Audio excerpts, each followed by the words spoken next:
Batman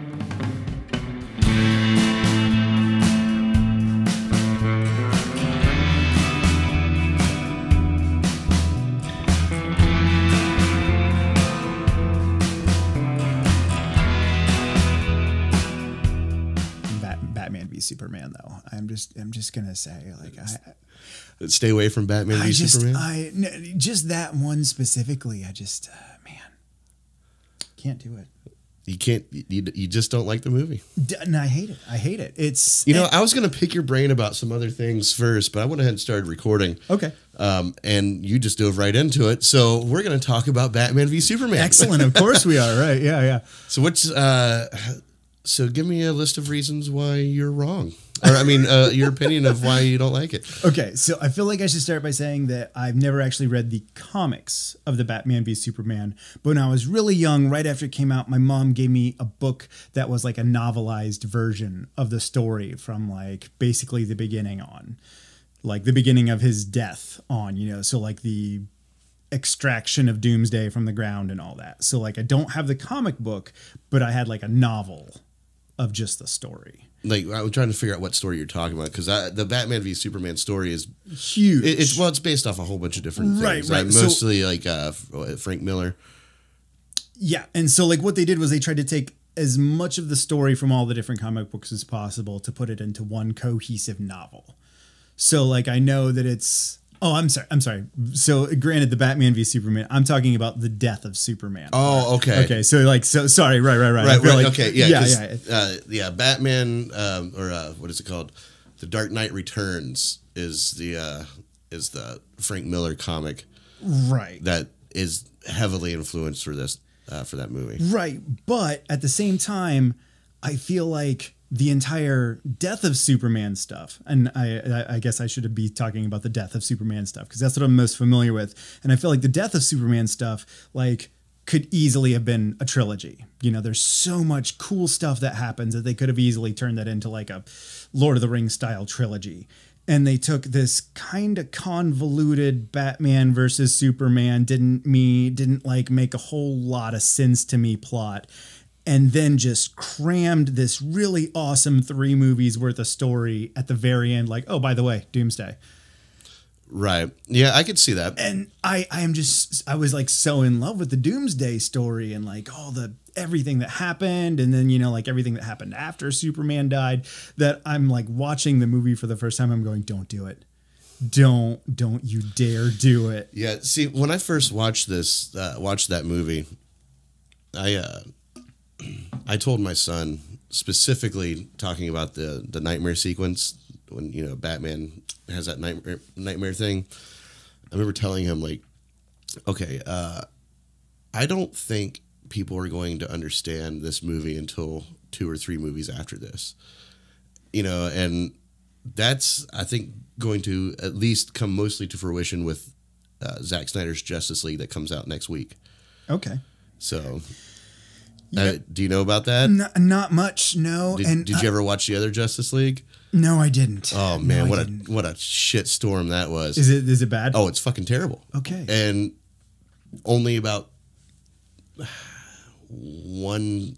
say maybe 10% of what Zack Snyder shot actually ended up in the movie, because his daughter committed suicide near the ending of filming.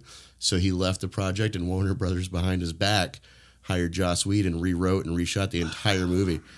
And there's been a 3-year protest to release the Snyder Cut, and Warner Brothers is against it. They're like, "Fuck it, no, we're not gonna release the Snyder Cut. Too much money, whatever." Well, Warner Brothers and AT&T had a merger, and merger is what you call HBO Max. Okay. And they said you can use whatever characters you want of ours. You have free range. So AT&T said, cool, we're going to release the Snyder Cut, and we're actually going to give him $90-some-odd million more to finish what he wants to do and change whatever he wants to change. So now the 4-hour cut of Justice League comes out next week. It's rated R. It's a complete continuation of this, and it's supposed to show you the power behind his death. You get the black suit Superman. You get all that stuff coming out, but Batman v Superman was packed. Like it was packed full of stuff, because there's a 5-story arc about Justice League. That's what all this was supposed to be. You know, Man of Steel, Batman v Superman, and then 3 Justice League movies. And yeah, and see, I didn't know any of this stuff about Zack Snyder. Snyder. I didn't know anything about that. What other stuff did he direct? What was like 300, Dawn of the Dead. Okay, the remake of Dawn of the Dead. He did Watchmen. That movie I wanted to like so bad, but like I felt like those costumes that they chose made everybody's actions look so wooden. Yeah. You know, it just looked so unnatural, and I really wanted to like Watchmen because I love the story, and I thought that what they did with the story was good. It followed the comic book really well, or the graphic novels really well, but like just the fight scenes looked so lame, and I liked it because it's, but man, yeah, it's a long watch for sure. Like there's parts of Watchmen where I'm just like, you know, looking down my watch, you're like, okay. You know, but when it comes to Batman v Superman, I don't know how to explain it, man. When I saw that in theaters, it was like, I always attribute to the way that I think people felt about The Wizard of Oz when it came out in 1939. Like that cinematic experience, that's what I got from that movie. Wow. I'm just like, wow, this is amazing. And there's some parts of it I was like, okay, why is this confusing? Why is this happening? And then they released the Ultimate Edition. And the Ultimate Edition, it really fills in a lot of these gaps. Does it really? How long is the Ultimate Edition? It's not, I think like about a half hour longer. Really? Okay. And it fills in a lot of different things that didn't make sense in Batman v Superman. Like when the Capitol blows up and Superman just takes off. You know, like that. What the fuck, Superman? You know, but that's not what happens in the movie. Okay. You know, again, Warner Brothers like, well, you need to shorten it, make it more, you know, this way or that way. You know, which is what they tried to do with Justice League. They tried to turn it into a Marvel movie. So if you watch Justice League or Justice League, or as people are calling it, if you watch that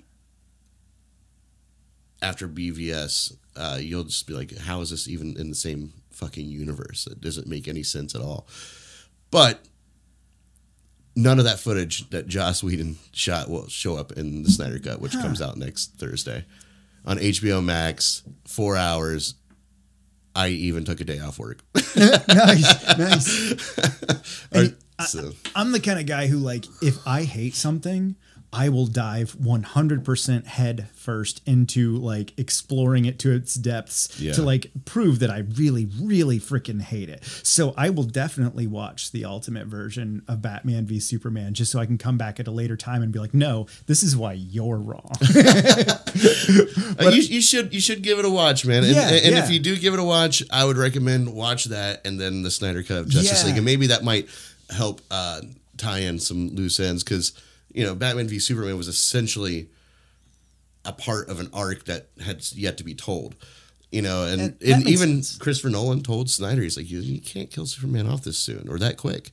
You know, a lot of people told him that. He's like, yeah, but that's not the focus of my story. This just needs to happen to play out the rest of the story that I'm trying to tell here. Yeah. You know, but I did a review for Batman v Superman, and I still had some things like, okay, there's a lot here that needs to be hashed out. You know, I feel like there should have been a Batman movie in between. Yeah. You know, to kind of hash out that character. Yeah, break it up into two. Just break it up into two different arcs, you know, because I don't know. Yeah, that's what I said. I said that this movie should have been a part 1 or part 2 or a 4-hour version. Or even, you know, do the Tarantino Kill Bill thing where you like release it as 2, but it's still technically 1 movie, you know, like, and you know, like I absolutely loved 300, and I thought that it was such a faithful reproduction to the comic books or the comic book graphic novel. It was like literal panel for panel, like shot for shot. It was just such a faithful reproduction of that. Well, and BVS is too when it comes to, you know, Frank Miller's, you know, the Dark Knight Returns. Or I can't remember if that's what it's called, The Dark Knight Returns. Let me see. I might be just talking out of my ass here. You know, I didn't realize that Frank Miller did like RoboCop 2, RoboCop 3. He did one of the RoboCops. Yeah, it says RoboCop right here. I'm not sure which one. He did like RoboCop 2 or Sin 3. City. Yeah, and Sin City is amazing too. I thought Sin City was great. I never did see the sequel, Sin City, because like Sin City has so many different little stories in it. I never got to see the sequel. Yeah, I never watched this. I never really got into Sin City. Like I watched it, but I just Yeah, I thought it was. I'm like that with some movies. I thought it was such a neat stylized movie. You know, the black and the yes, red, that you was know. stylized, and I wish there was a movie that would have copied that. Have you seen Logan? No, not yet. Okay.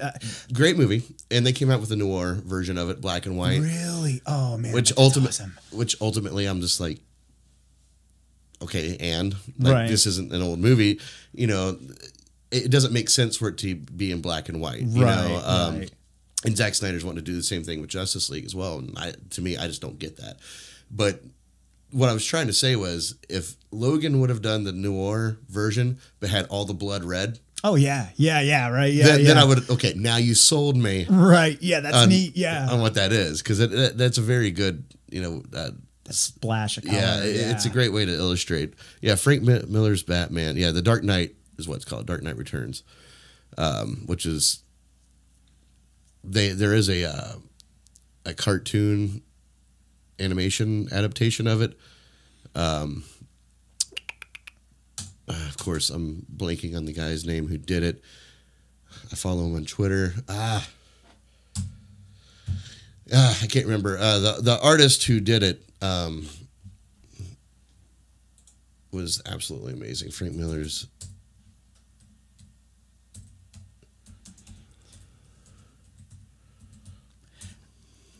Let's see.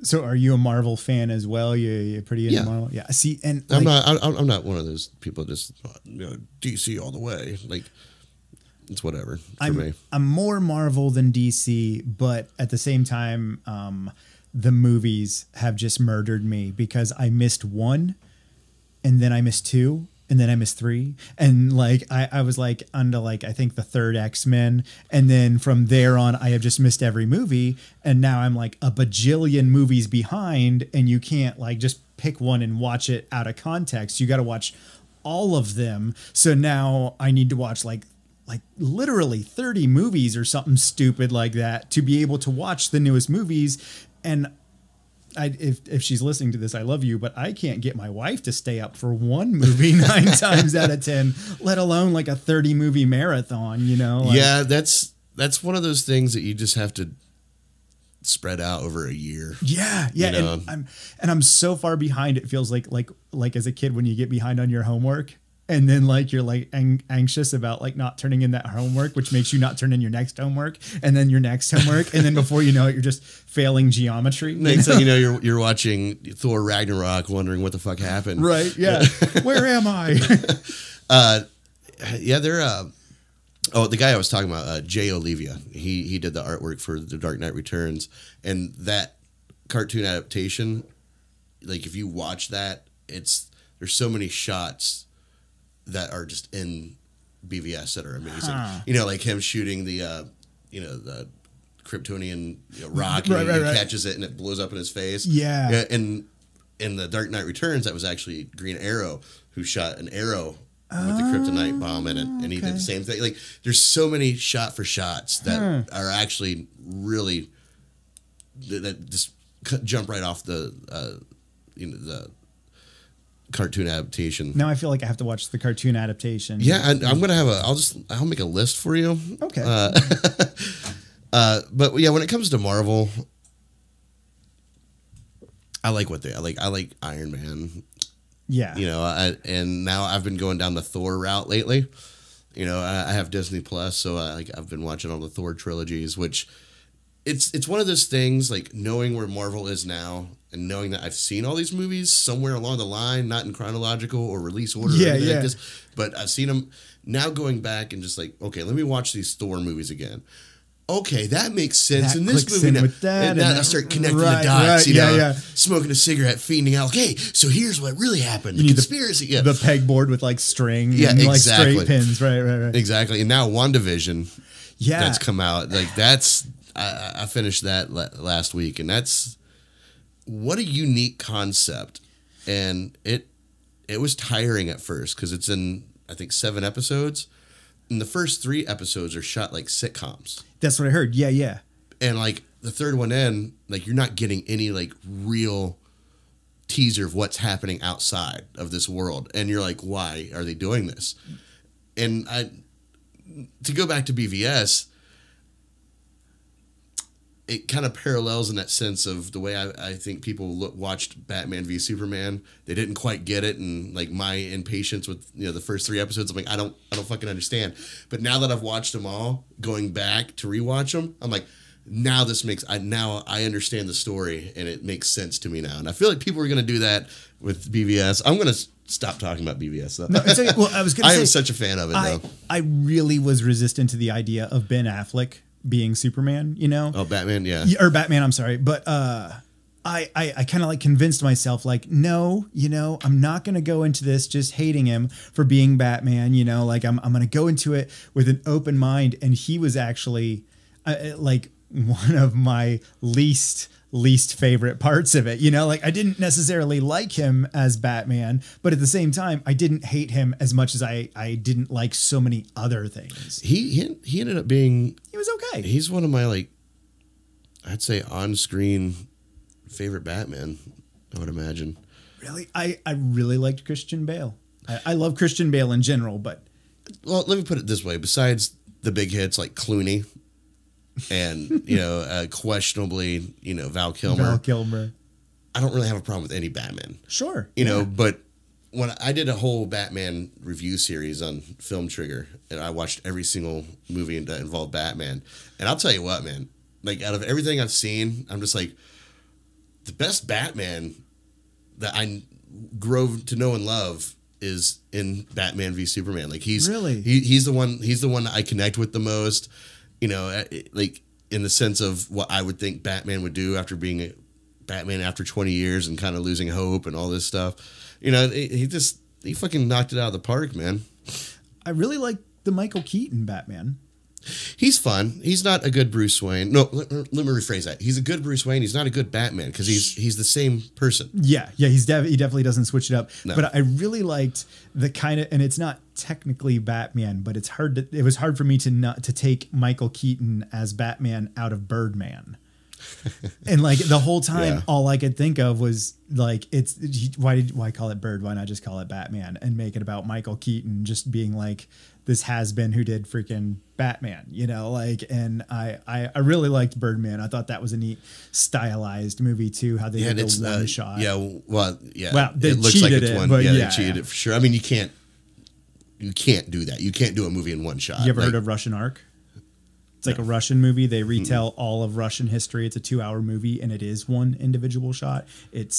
I've only seen like clips of it. Russian Ark. What's the dude's name who did it? It's like considered a cinematic masterpiece. It's crazy, but it's like one shot. Really? Let's see here. But it's really long. And I can't even imagine being that guy who like an hour and a half in, you screw up your line, and then you have to go all the way back to the beginning. I would imagine it's shot like a film but presented like a play. Yeah. You got to really keep up on your improv game with that. Yeah. You can't stick too close to the script. It's not a Coen Brothers movie. Hold on. I just found a trailer for what you were talking about.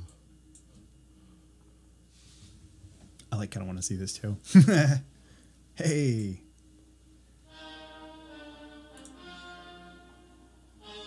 Is that it? Yep.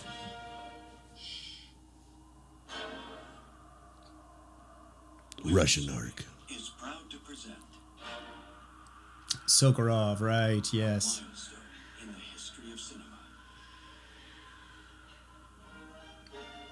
2,000 actors. There's all 2,000 of them. Right, all at once. There you go. One continuous shot. One single continuous shot.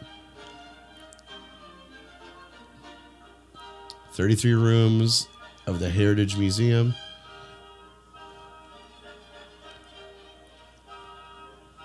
Oh, I forgot that they had the live orchestras with it. That's right. Wow. Yeah. go figure. It won a couple awards, you know, Yeah. just because of the concept and the 300 execution. years of Russian history. Yeah, some of it I feel like some of it's a little bit. Is Russian Ark the longest shot in film history? It is also the first feature film ever created in a single take. Okay, well, foot and mouth, got it. Yeah, and I mean, you know, like it's happened once, and I think this happened in like 98, 99. It was 2002. 2002, somewhere Yeah. around. Yeah. So like, you know, like it took them quite a while to do it, and no one's really attempted it since. So Yeah, all the single shot claimed movies are spliced together creatively. Right, You know, right. like 1917, was that the movie that came out recently? oh right, I forgot that they did that with that. I had forgot that they cheated that with it. Yeah, they play it off as a one Right. shot, but there's just clever transitions, you know, that you can. Which is still cool. Which Oh, is yeah. still like really neat, you know, like to be able to create that narrative and just one shot, you know, like. But yeah, And I wonder how many times they went through that. oh god, so many that I bet they all hate the movie. You know, like, Yeah, I mean, because unlike a play, I mean, you have a 3-dimensional, you know, like set. I mean, I know plays are 3-dimensional, but they look 2-dimensional. You know, you got yeah. it just looks like you got your backdrop and your actors. You know, but this is like, okay, no, we need to go left to this Now room. run to this room run to real this room. quick, and don't be out of breath during this scene because Yeah. you got to act like you're putting your kids to bed here. Right, right. Yeah. And you're transitioning from this scene to the next scene, so don't be late. Oh man, Right. that had to be nerve wracking. How fast can you get in and out of a 3-piece suit? You know? And it said 300 years of Russian history. Yeah. So are they jumping through time? I feel or like what? some of it is like kind of what is the word I'm looking for here? Metaphorical, you know, like it's not necessarily like an exact representation of it so much as it is kind of like it Right. implies that some of the things. Yeah, 'Cause- what do they call it? Based on a true story. Yeah, Or yeah. based on true events right. Yeah. Because with a little bit of creative justice. like I said, I've never seen it, but I lived with a guy in Cincinnati when I lived in Cincinnati years ago, and he was super into film, and he's like, it's a.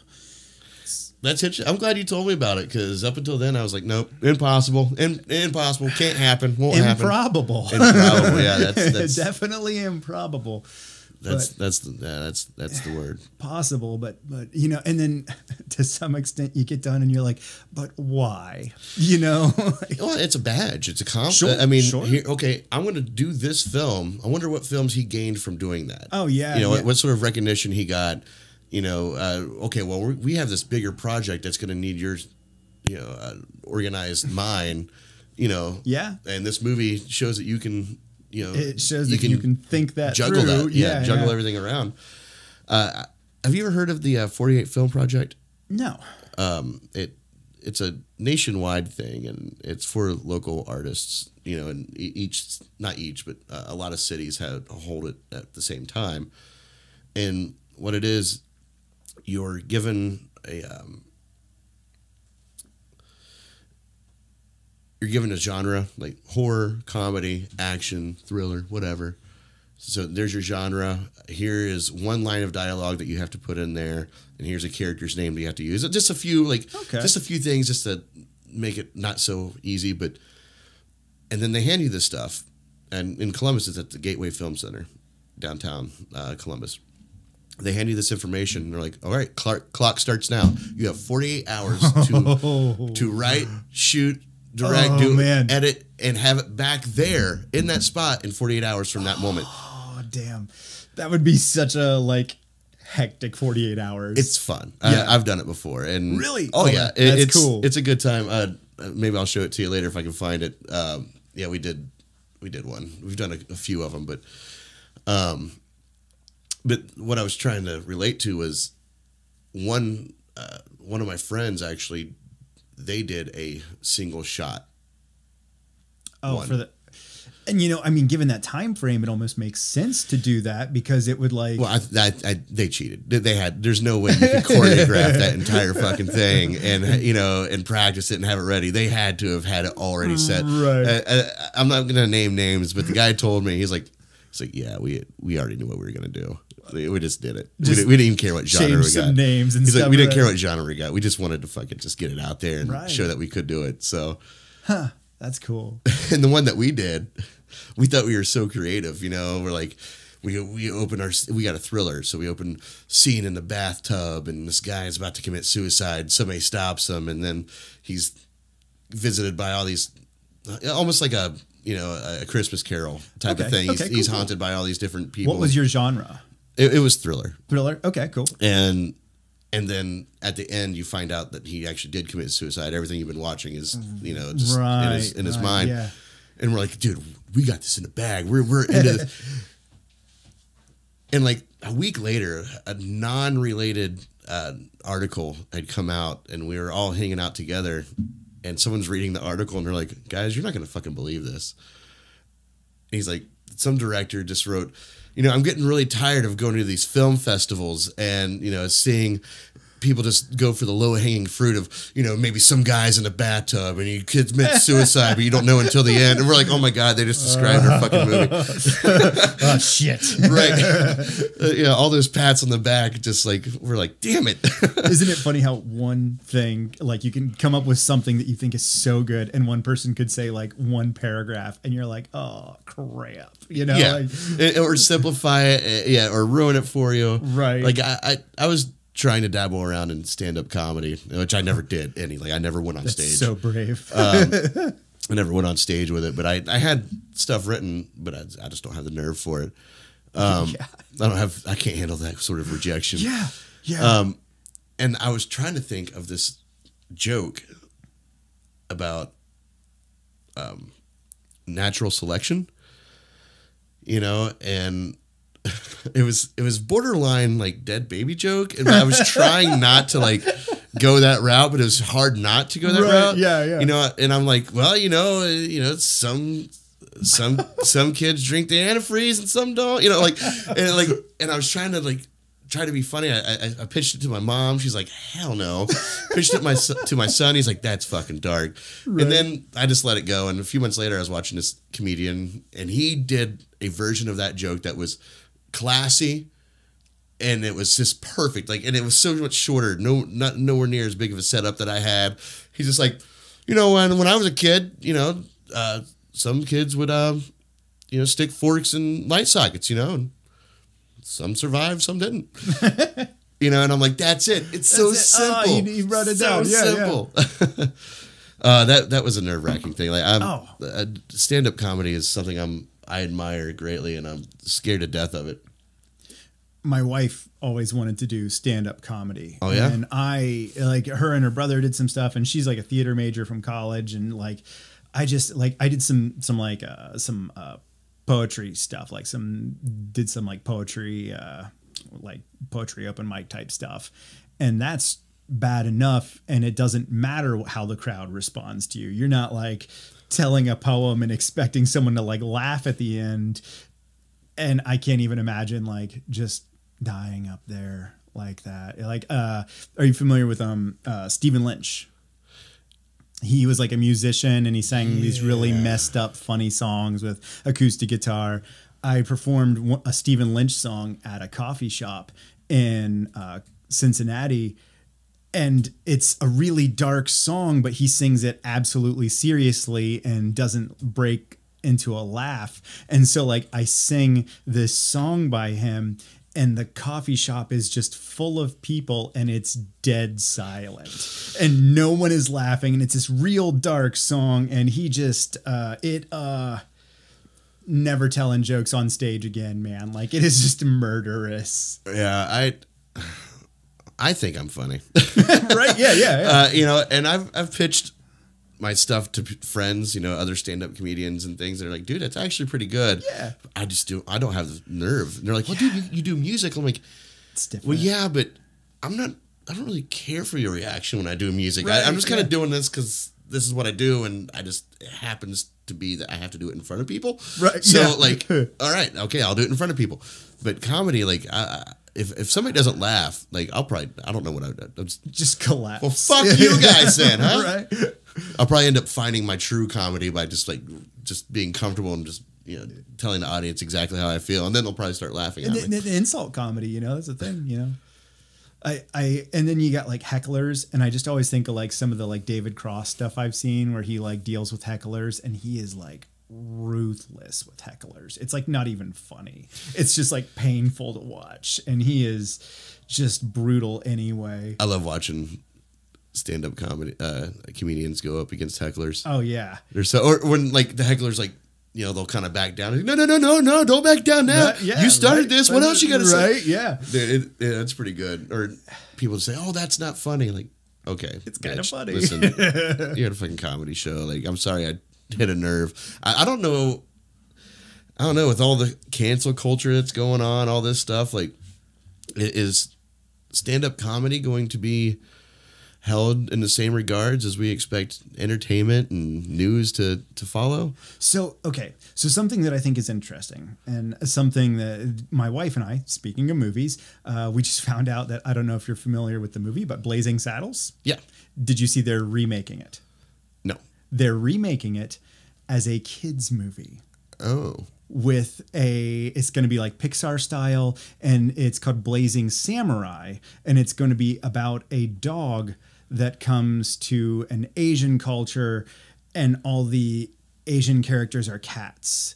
And so there's still this, so like my wife had never seen it, and I'm like saying, how the hell are they going to turn this into a kids movie? Like, yeah, I am so baffled by this. And she's like, why? What's so bad about it? And I'm like, do you not remember the movie? And so we put it on and we watched it, and I realized that as like racially provocative as it is, it's making fun of racism. Yeah. And like the main protagonist is intelligent while all the white people are just dumb as hell. And all the racists are just awful. And it's, I think in our culture, you can make fun of racism, but you can't make racist jokes. Right. You got to do it all in satire. Like you're making fun of the racism, but that's a fine line to walk. It is. It is.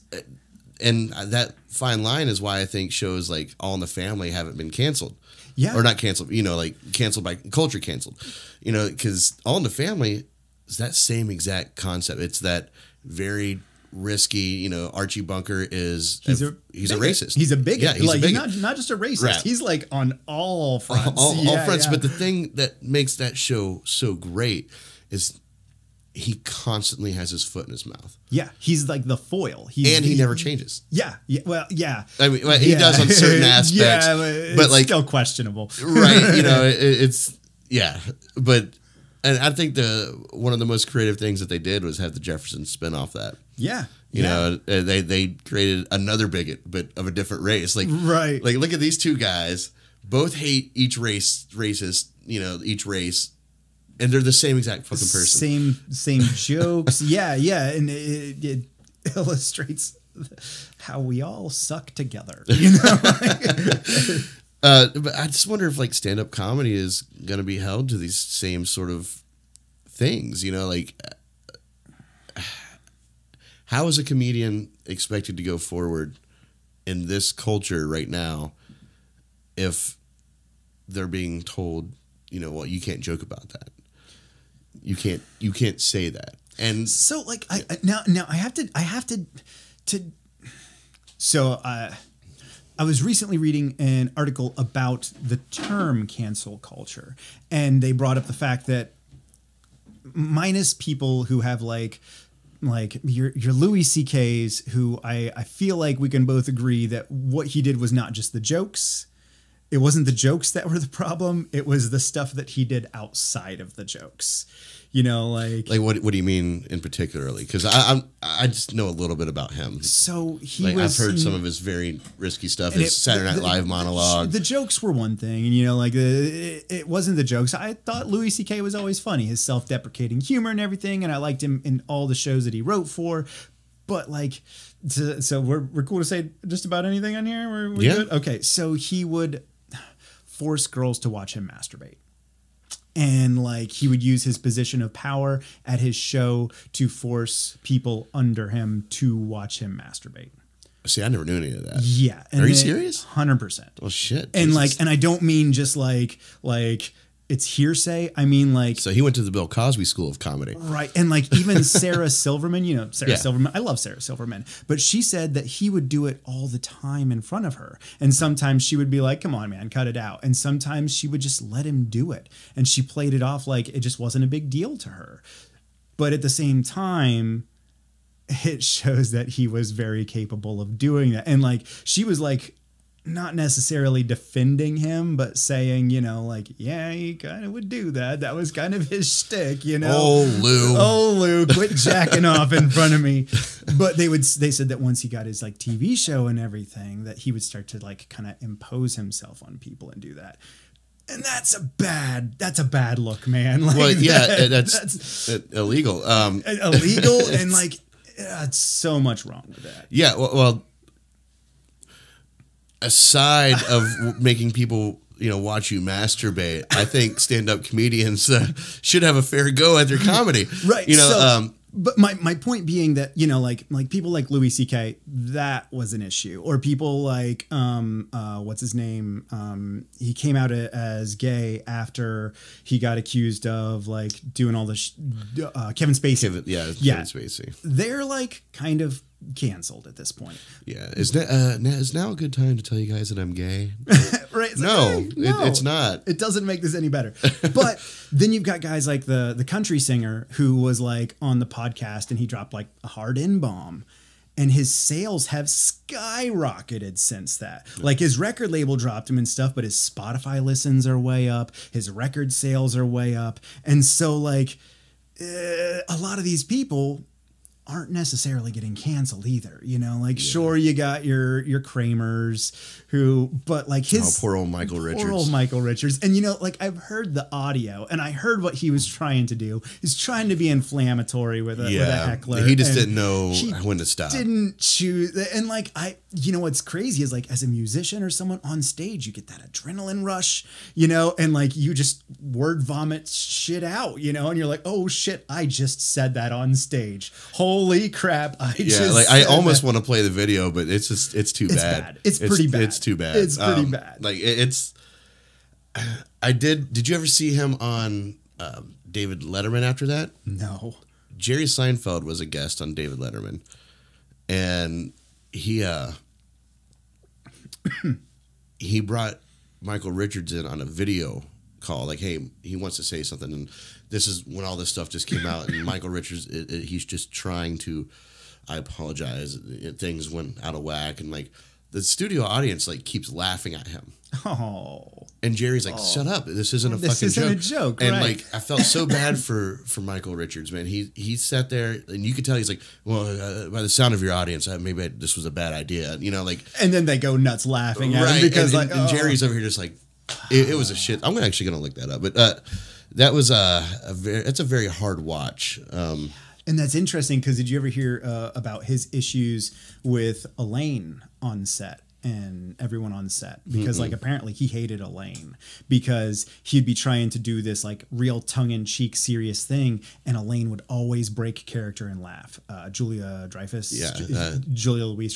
Yeah, she would always break character and laugh at him and just screw up the whole scene. And he's trying to hold this like tongue-in-cheek, like serious character.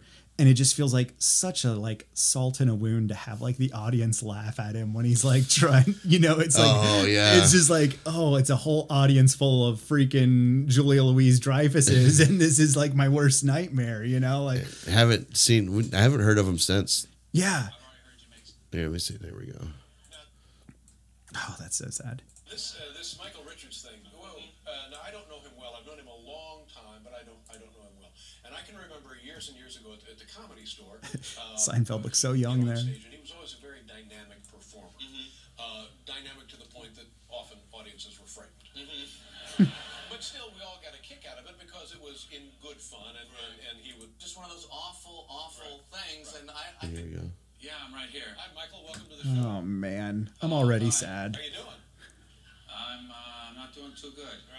Why don't you explain exactly what happened for the folks who may So you can not hear the know? audience already laughing. I lost my temper on stage. I was at a comedy club trying to do my act, and I got heckled, and I took it badly and went into a rage. And See, why are they laughing? Because we're all horrible humans inside. some Afro-Americans, I agree. A lot of trash talk. God, they are just all. Stop laughing. It's not funny. And what with you were actually being heckled, or were they just talking and disturbing the act? That was going on too.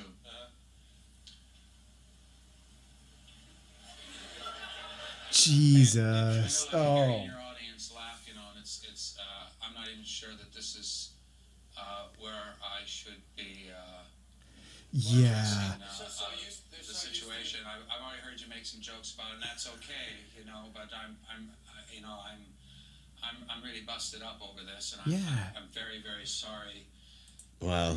But the audience can't let him go as Kramer. Everything he says is funny. You know, and opposite that, from the other side, you know, I'm sure there's been an instance for you where like someone has said something and you just like almost as like a nervous defense mechanism laughed, you know, like in that silence. Yeah. Like, you know, like it's like the Tig comedian, what's her name, Tig, where she's like telling the thing and then she tells the audience that she has cancer. Like, because she just found out that day that she had cancer. You from Tig Notaro? I think I know what you're talking. Does she follow it up with? I'm kidding. I don't really have cancer. No, she died. Oh. She ended up. Oh. She had. She had found out that day that Then she no, had I have cancer. no idea. And she had just got like this huge Comedy Central thing, and so like she's doing this Comedy Central thing, and then just like kind of out of the blue, she's like, "I have cancer," and like people in the crowd laugh. But at the same time, like she legit found out she had terminal cancer, and that was like kind of her therapy to like. Yeah, well, she should have. Was she upset? No. They're But laughing? you know, like it was kind of just like this thing where like she had no idea what to do, you know, and like it's still like this shock to her. Maybe it wasn't that day, but it was like she just found out like really recently.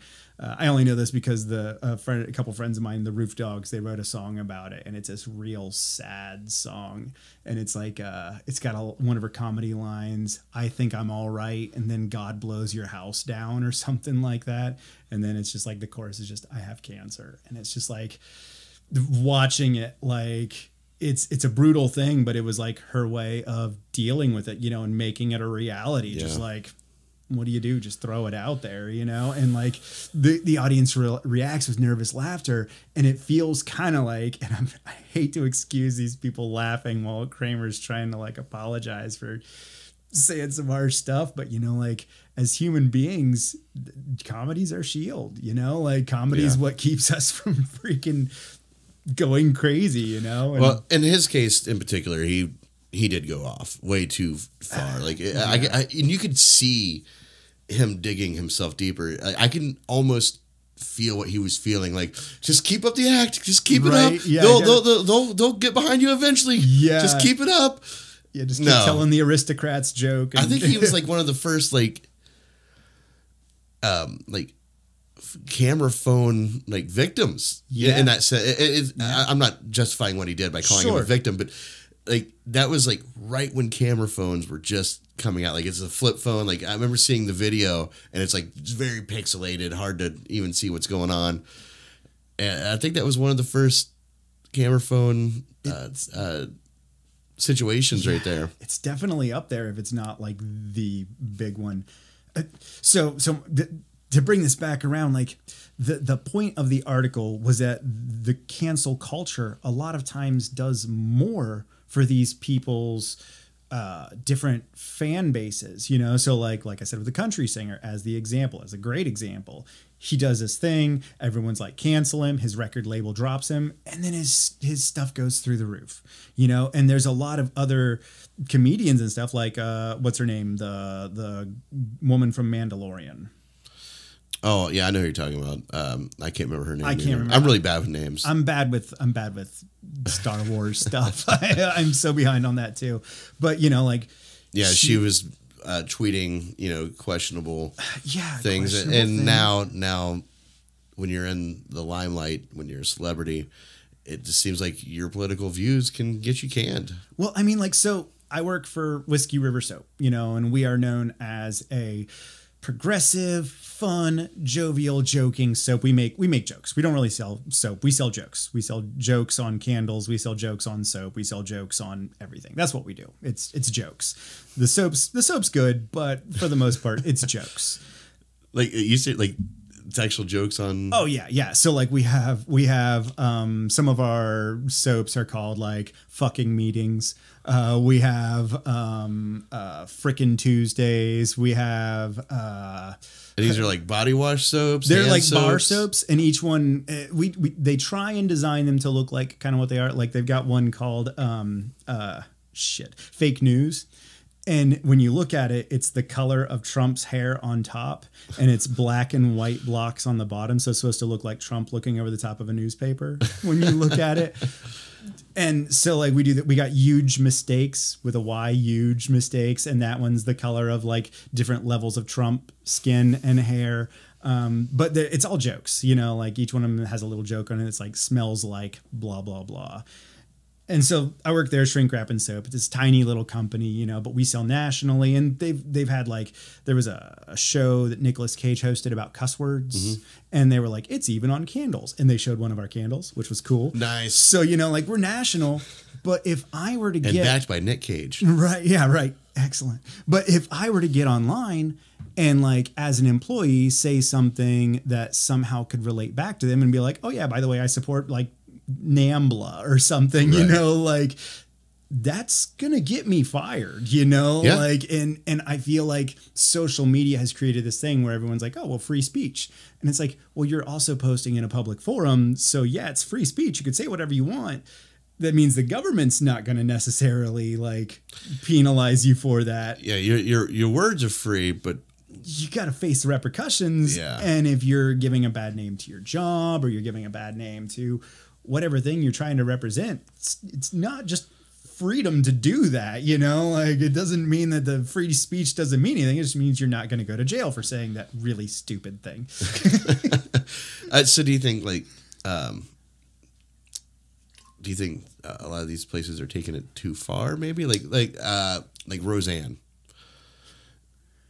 you know, but before, and what I mean by too far is it seems like people are guilty until proven innocent when it comes to these situations. Like she didn't even have time to defend herself or explain anything. You only saw the one side, you know, the post, and then she was fired, you know, and. Okay, so can I point yeah. to something from the other side of that? Yeah, absolutely. Okay, so I don't know if you heard about this because I'm way too much into reading about this kind of stuff. So like I always read every time I see somebody. There was a cancel Liam Neeson thing going on. Did you hear about this? Yeah, because I can't remember the exact detail of it, but I do remember he said something like 30 years ago or something. Yeah, where is he from? I'm pretty sure he's Irish, right? I think he's Scottish. Scottish? Okay. Yeah, something like it was same thing. Red kilt, green kilt, whichever. Right, yeah. So he said that a female friend of his had gotten assaulted, and the only description she gave was that it was a black guy. And so he went around one night looking for someone to just go beat up, and he said he didn't care who it was. And then he said, but you know, now as an older person, he realizes that was wrong. And I think a lot of what's missing, I feel like a lot of what causes the canceling to happen is the lack of growth. You know what I mean? Because if Roseanne had come forward and been like vehemently saying what she said was wrong, and maybe you might know more about this than I did because by that time I kind of hated Roseanne. So like maybe you might have read more into this. It didn't feel like her answers. It felt more like defending what she said versus like apologizing what she said. And I feel like that growth goes a long way in our society right now. And I think that's who people's opinions on how they see this will vary from person to person. Sure. Because like for me, like I see both sides of this, of the whole Roseanne thing, you know, I see both sides of it. Like what she said. If I read what she said. Yeah. What was it exactly that got her show canceled? Because I thought that it was many things leading up to that, but I could be wrong. All right, let me. Yeah, let's see. Roseanne tweets. Hold on. And I think that should, because she blamed Ambien for it, right? Like, don't tweet, and I mean, I feel like. Have you ever tried Ambien? Yes, I have. Not prescription, but yes, I have, and yeah, it's strong. And I'm not saying that like it doesn't give a reason, but at the same time, maybe when you're taking Ambien and you're in the limelight like that, maybe purposefully lock your phone up, Muslim Brotherhood and Planet of the Apes had a baby. Right. That was it. Yeah. God, that's a bad one, man. Well, and the thing that with her, oddly enough, the thing that makes me believe her is the fact that her defense was, I didn't even know she was black. Just the way I've heard her say it, she's like, I didn't know. Like, Planet of the Apes, I can see where you would think that's being racist, but I could also see, like, I call people monkeys all the time. I like that's how I see the human race in general. We're all just monkeys, doing monkey shit. That's the way I look at how she's saying that. But could she be lying out of her ass? Maybe. Damage control. Yeah, and like. But then again, when you're a network and you hire Roseanne after knowing what type of person she is, the network has some. And this is the woman that spit on the fucking the baseball field after destroying the national anthem. Right. What do you expect when you hired Roseanne? Yeah, and man, it's so sensitive. This topic's so like it is. It's hard. It's a hard thing to justify, but. At the same time, when can you allow somebody to apologize? When can you allow somebody to be wrong? When can you allow somebody to come out and be like, hey, I fucked up, without canceling them right away? Can people be redeemed? Can people come back? Is that even possible in the cancel culture? I think it is, because I mean, like I said, I think it boils down to, and like, I think that the stuff that Shia LaBeouf has done is horrible, but at the same time, I think that he's going to be able to come back from that because he's such a popular actor and he's going through counseling and he's going through like intense therapy and he's going through all this stuff. Mel Gibson, it sure took him a while to come back, but he has been doing movies. He's been slowly coming back, and then he ruined it with that new Santa Claus movie he just came out with. But there was a movie he did not too long ago, I'd say about 5 years ago, with Jodie Foster directing. Interesting. And it was a movie so out there. What was that movie fucking called? Huh. I'm a big fan of Jodie Foster. We were just talking about her today at work and how she caused Ronald Reagan to get shot inadvertently. Do you know about this? No. Jodie Foster, when she was 14, she was in Taxi Driver as a prostitute in the movie Taxi Driver. Yeah, with De Niro. It's a great movie. It's long, kind of a slow build, Yeah. Okay, but a guy watches that and becomes obsessed with her as a 14-year-old and finds out that she's like kind of like anti-Reagan. So he goes crazy and goes and shoots Reagan because he wants to impress Jodie Foster. And so like the attempted assassination on Ronald Reagan was because of Jodie Foster in a way that she had no idea. And like, she doesn't talk about it anymore. Big surprise. I think she was like 16 when it happened. And I can't even imagine like having someone try and kill a president for you at 16. I don't know how that would shape my like young adult life. You could go one or two ways there. Right. You're either going to go the Jodie Foster route where she seemingly just said, people are fucking strange and I'm just going to keep to myself. Yeah. Big fat nope. And do movie. Or you can have it ruin your whole life and you go down a whole different track. Right. She seems to have closed that off a little bit. But The Beaver, that's what this movie's called. This movie is so good.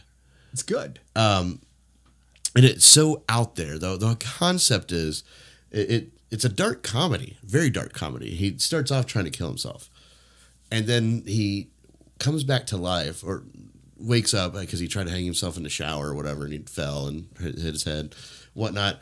Wakes up, and now his hand can talk to him, and he holds it up like a puppet, and he talks to his hand, and he ends up getting like a little sock puppet for it, and that's the beaver, and like ends up changing his whole life. And like things are being positive, but like it's absolutely, he will not do anything without consulting his hand. Interesting. And this movie just like, I'm going to spoiler alert this, but like the thing that makes this movie fucked up is like it ends up turning bad. Like now the hand's telling him to do all this different stuff. It's ruining his family. Like it ends up turning like this almost slasher. He ends up cutting off his arm. And Seriously? It's fucking crazy. Man. Now I want to see this. Right. It's so good. And it was one of those movies that like, it was one of the first movies he made after his whole, sugar tits, right, all the anti-Semitism. Yeah. All that stuff. And Jodie Foster came out and defended him. She goes, listen, Mel Gibson's a friend. He's always going to be a friend. People make mistakes. You got to learn to accept that and move on. Yep. And she took the hit. She put him in a movie when no one wanted to see him in a movie. And the movie itself, I don't think did all that great. Like, I've never heard of this. Yeah, I think it went to VOD maybe. Huh. I wouldn't quote me on that, but so I found it on Netflix a few years back and watched it, and the movie's fantastic, and Mel Gibson does great, and he's such a good actor, and I think, he come back fully, and I think you got to play your hits, man. Yeah. Lethal Weapon 5. Let's get it going. It's interesting that you bring that up because the only argument I can think of about cancel culture going too far is do you watch It's Always Sunny? I used to, yeah. Did you ever see any of their Lethal Weapon stuff? Oh no! If I have, it's been so long. So they did a whole episode that's Lethal Weapon 5, and there's a big thing where Mac wants to be in blackface for the whole episode, and Dennis keeps saying that like no, blackface is wrong. So Mac is in blackface for part of it, and then like halfway through the movie they switch roles. And they don't even explain it. They don't even mention it. It's just all of a sudden they're different characters. D is in blackface in it. And the whole joke, it's like Tropic Thunder, where the joke is about people who think that blackface is okay. And so the joke is about racism. It's not a racist joke. And Right. there's a distinction. And it's, in my opinion, an obvious distinction. Well, that episode, of course, got pulled. Oh, you're good. Sorry. Yeah, no, you're good. But that episode is no longer available. Like they They took the episode they down. took it off. And in my perspective, it's a joke against racism. It's a joke making fun of racists and people who are inadvertently racist, which is still racism. It's an ignorant form of racism. Again, satire. Right. And it was sad for me to see that go because it's like, because it's a play on racism. Well, I think everyone has come to the agreement that no matter what happens in cancel culture, Tropic Thunder and White Chicks are safe, I believe. White Chicks. I don't know. I could be happy with White Chicks getting canceled. I'd be honest with you, I've never even seen the fucking Me movie. either. But people that I know have watched it. They fucking love it. They think it's great. Yeah. Tropic Thunder. Robert Downey Jr. Man, the role he played was so good, and he gets a pass on the whole blackface thing because his character was playing blackface. Yeah. It wasn't him playing so a black many guy. layers of the onion, right? Right. Yeah. And what's funny is Ben Stiller got more flack for the what's Simple Jack. Depiction in that because he got a lot of flack because make my eyes rain. Right, yeah, and he got a lot of crap because of that. So like it's interesting that everyone just ignores Robert Downey Jr.'s like blackface, and they're like, but Ben Stiller playing a differently abled person, like, no, man, no. And I don't know, it's interesting, but then again, Ben Stiller's still doing stuff. He's not Right. been canceled. I think a lot of the cancel culture boils more down to capitalism too, because a lot of it is just legitimately about money. You know, like a lot of it is about like, well, they said this. Do we deal with the fallout and try and put together a PR campaign to like make them better? Do we try and do this, or do we just take the character out and then now we have the look of we're against that kind of thing, you know? And it's all money at its base, you know, like because greed. I feel like I mean, is it greed? Like you want to have a successful product, but at the same time, when do you allow the inmates to run the asylum? You know, like, and I'm not trying to call people, you know, inmate. I'm not insulting anybody or trying to by saying that phrase, but like, it seems like at what point in time do we just, well, listen, we're this is our product. You either like it or you don't. You know, like well, Pepe Le Pew. He's problematic, man. Doctors, well, that might be a bad example. He was very rapey. He is very problematic. But the Dr. Seuss things, which that wasn't even a cancel culture situation. That was actually Dr. Seuss, the estate. The estate. And on top of that, they were some of their least selling books in the first place. And many schools are purposefully keeping those books in to use as a tool to teach about racism. Right. So like, I think all that together is like, you know. Yeah, there's this. Let me see if I can find this rant. I found this rant the other day. You know, I'm going to say something that offended me much more than the Dr. Seuss thing was the washing of the Scary Stories to Tell in the Dark books. Did you see this? Mm-mm. They re-released the Scary Stories to Tell in the Dark books, which are like iconic in my childhood, and they took all the artwork out and replaced it with like safe artwork. And that artwork is like some of the best, most original, horrifying artwork. And it wasn't because it was racist. It wasn't because it was to make it more palatable to children. And it was just like, man, that art was so iconic. Like the artwork in that book. Have you seen the movie? Not yet.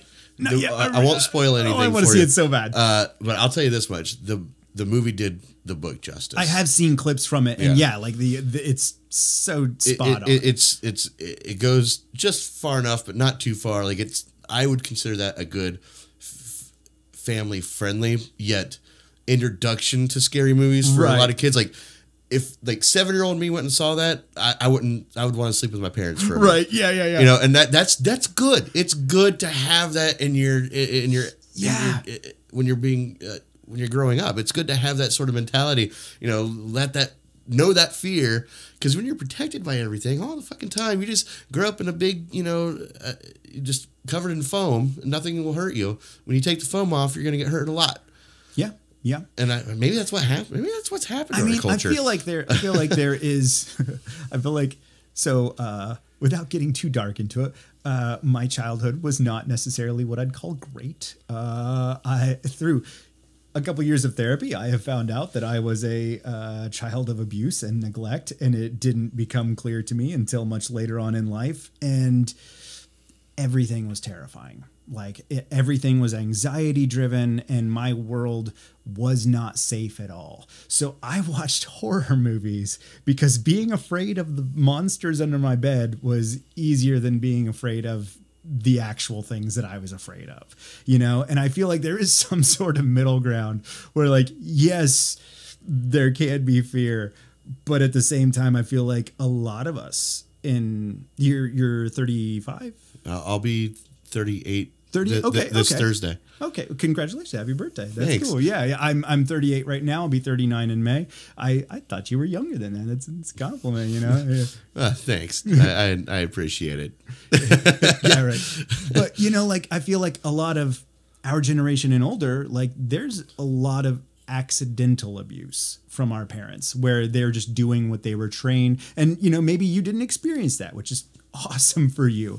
But like one of my best friends, he's been going to counseling, and he told his counselor, I never remember one time either of my parents saying I'm sorry for anything. And the counselor's like, Jesus Christ, dude, that's huge. Like, that's a big thing. Your parents should be teaching you how to like take responsibility and apologize. And he had one of the better home lives that people I knew, you know, like his parents did okay monetarily. They loved him. He was an only child. He got a little spoiled, but you know, like, I feel like our generation is also inadvertently products of abuse a lot of times, and not everybody, obviously, but there's a lot of it. Yeah, and the word abuse can also be overutilized. Sure. Yeah, much like in, please God, don't cancel me, but I think, you know, word racist is utilized in a lot of incorrect situations. And I feel like abuse can be utilized in that incorrectly as well. And maybe not incorrectly, and that comes down to what's the word I'm looking for? I can't think of the word, but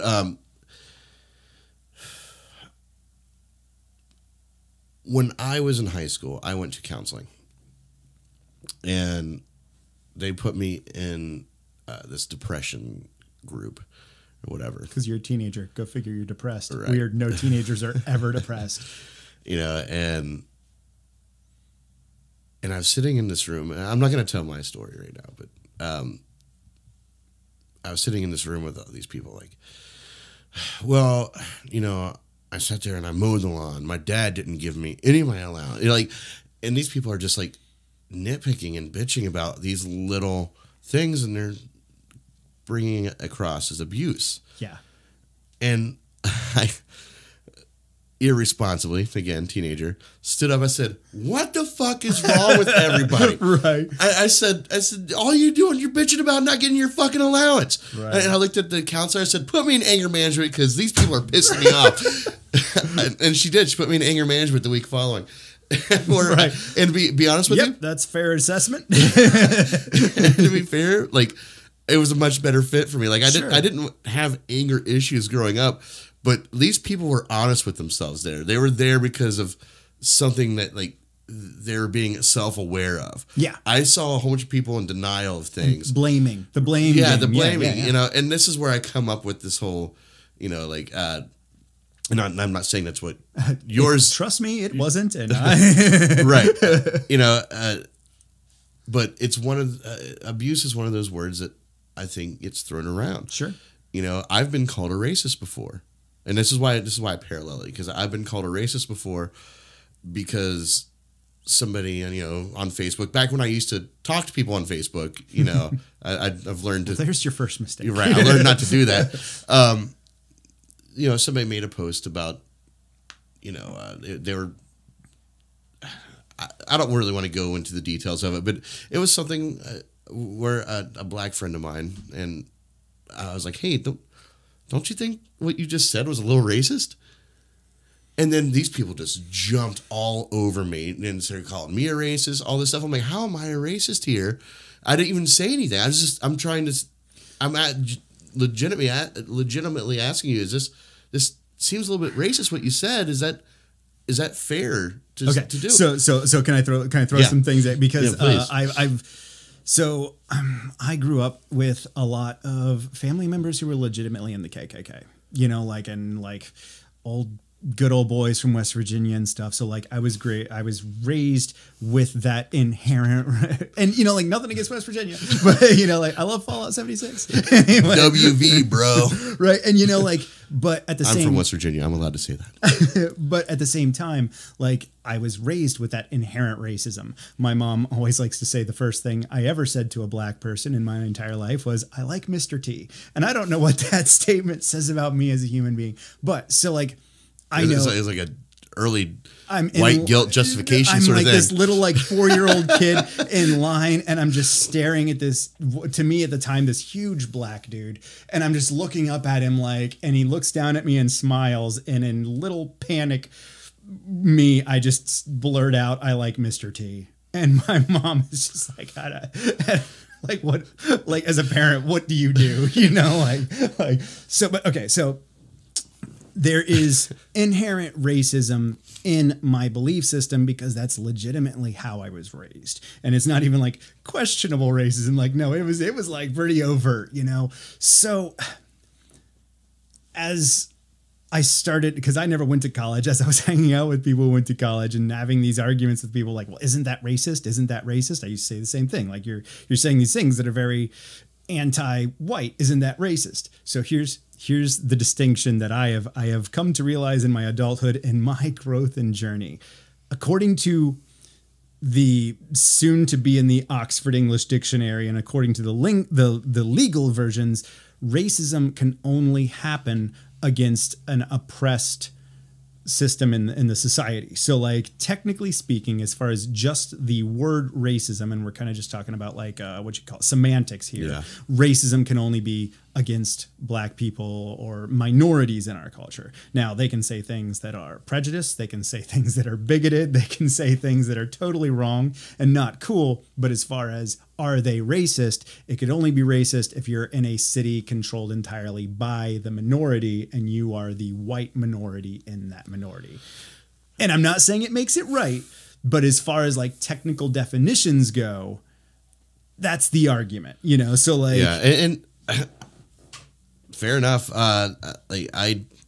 So, but like, does you questioning it, does that make you racist? No. It makes you just. And that was where my basic point of that was I started being called racist. Right. You know, and that's not right. That's not right. And me and the person who made the post, like, all these people are going off on her thread, and she actually messaged me personally. She's like, what the fuck? I'm like, I don't know. These people are freaking out. And we're over here like, she's like, just make a nice little comment real fast. Like, we're talking jive. We're good. You know, we're like, you know, but like, people just going off on it.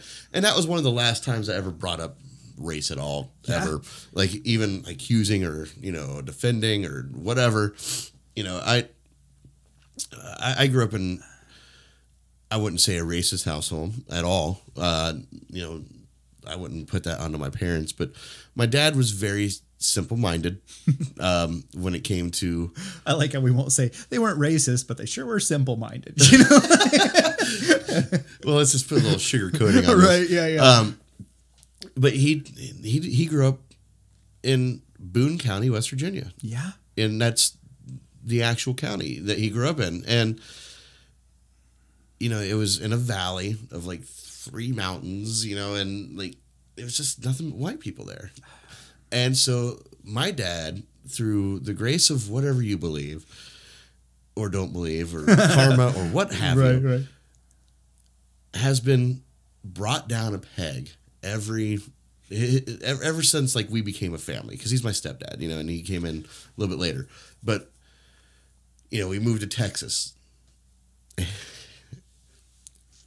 You know, different the neighbors, racism, neighbors were, you know, from Mexico. And, you know, he's raping. Oh my God, I can't believe, you know, and then they end up becoming his best friends. Or not, I wouldn't say best friend, but they be really like, close. They would go out of town and I would stay the night at their house, you know. You know, when we came back to Ohio, we had African American move in next door, and my dad ramping, oh my God, you know, there goes this you know, our profit value and all this stuff. And I'm like, Jesus, fuck, like, it was bad. Like, he was bad. Like, I wouldn't say bad, but he was pretty bad. You know? Was rough. Yeah. We went to 4th of July, downtown Red, White, and Boom, and he's yelling, Lord. he's yelling the N-word, and people are like, not here, sir. Right. Like, you're going to get shot. Significantly outnumbered here. Right. And this is a man that is not the same man that I grew up with now. Like, he's very humbled now. Yeah. And little pegs like that, like, and what the neighbors now, which he still lives next door to, they love, you know, like, he's learned a very long and hard way that, like, the way he thought growing up was wrong. He's learned that about himself, amongst a galaxy of other things. But when it comes to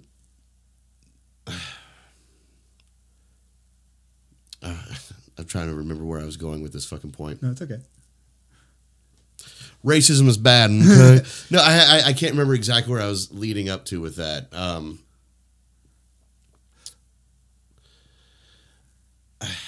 Yeah, I don't know. Let me throw something in and it'll Yeah. probably come back to you. We'll change subject and it'll come back to you, right? Well, or mildly change subject. So I grew up here in Newark, well, not here in Newark, but I grew up in Newark, here in Central Ohio, where the racism was your basic they took her gerbs kind of racism, And then I moved to Cincinnati, which is like this insane clash of the conservative and the liberal and the just so many cultures all smashed in one place that is just bizarre. And that's also, you get a lot of the both sides of the racism there. You get a lot of the black culture saying that you're a racist, and a lot of the racist white culture saying you're too